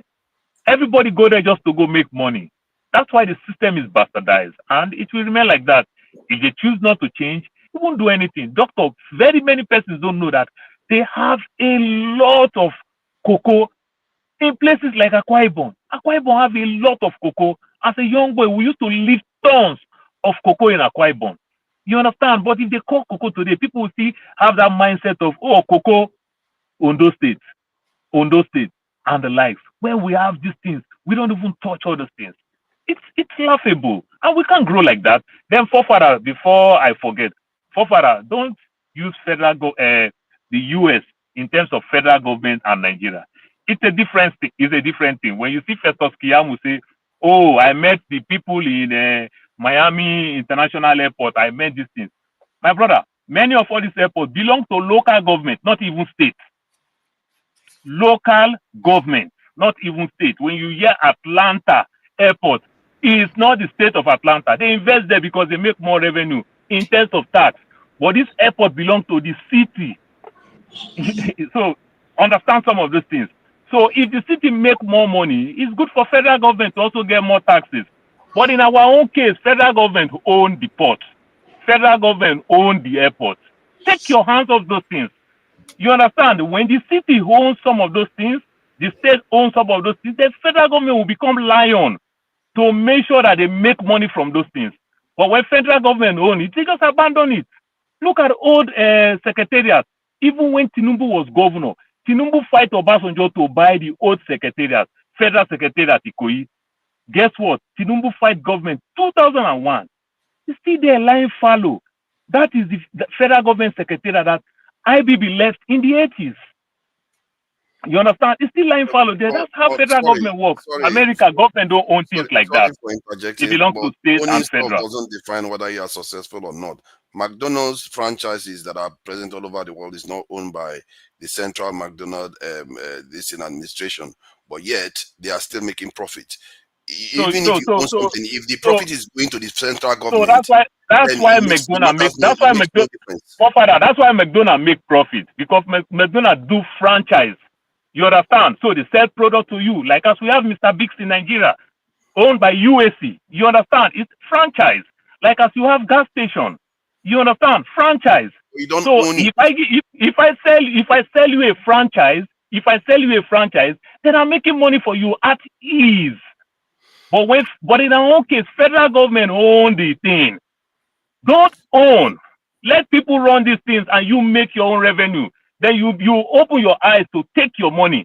You understand? By way of taxing, you understand? Sorry, and if this business is going down, you can bail them. We say we want federal government to earn less from the center. You found out now that the Nigerian government is earning far less from the resources in Nigeria compared to the states. Now we want to shift it that it's ownership that is the problem. We are going to kill the center in Nigeria before we rest, because we don't really truly study structures of nation when we say these things. I don't think you are much knowledgeable about these things that you are talking about. I didn't make it up. It's the data that I'm looking at. I stand to be corrected. I don't think so, because federal government own these things and they can't even manage what they own. You understand? Why do you say you own all these things? The solid mineral, how much revenue did you make from there? Do you know how Buhari fight us over nomadic cattle and whatever? How much revenue do we make from these things? You understand? This is what federal government is supposed to do. Help some of these businesses, then you put your eye on ground to make revenue back from it. You understand? The way they stop reducing weed in my state, they legalize weed. You understand? And they start giving people license. So people get good weed. People get the required weed that they want. I want the one that I want to take so that I can eat. The next man want the ones that they want to take so that they can eat. The other person wants the one they can use for their pain. And everything now is regulated. People can buy it for the right purpose than the one that is coming that you don't know where it's coming from, that is killing people. You understand? And my state is making $3 billion. And what did they do with the money? They started investing in schools. They build schools, build everything. Also keep some money for mental health. This is what states do. This is what federal government can do. But in our own case, federal government can't own something that they can't manage. They just hold Federal on this government thing. is giving more money to the states compared to other, like America. Federal They government is don't. actually giving more money to Federal Nigerian government. states. How much federal government is making from Anambra State, the oil in Anambra State? How much are they making from Imo? How much are they making from Apia? How much are they making from it? They just only discover, they don't invest anything there. Just to help. Fathers, no, don't help them. We are going to continue. you all can join us at the next stream where we'll continue the conversation. We have a lot of topics we didn't get to. Femi Otedola and his first bank, they are fighting Nduka Obaigbena for the $200 million that Nduka borrowed under his company, General Hydrocarbon Limited, and has not paid back. So it's a bad loan, and that issue has led to the disappearance of the former chairman of the First Bank, Otudeko. So that's a topic to discuss. Also, we didn't touch on Seyi Tinubu, who they are clearing the way, according to some analysts, for him to be the next governor of Lagos State. So that's an issue of dynasty and whether it's possible, really, because there are other people who are running to be the next governor of Lagos State. We are saying this because the Speaker of the Lagos State House of Assembly was impeached this week, I think, and that is why that is in the news. Also, there is this Timileyin Ajayi who killed the girlfriend in Abuja, I believe. He was a gospel singer. So maybe KJ and all the church people will explain to us who should we trust now that we can trust a gospel singer. No. He has resigned from that position.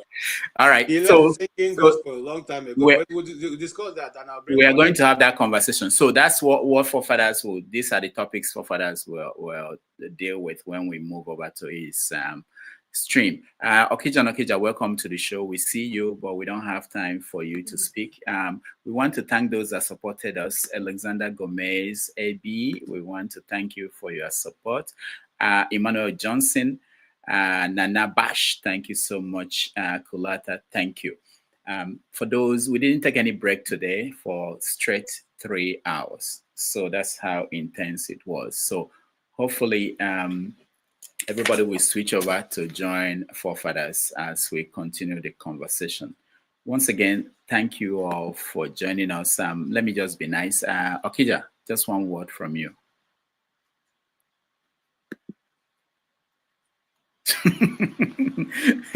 All right. His audio. This guy works in high tech, not even tech. You know, some people work in tech. He works in high tech, but he comes here, he can't even get his audio in order. Okija, we appreciate you. Thank you so much. Let's go on and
you.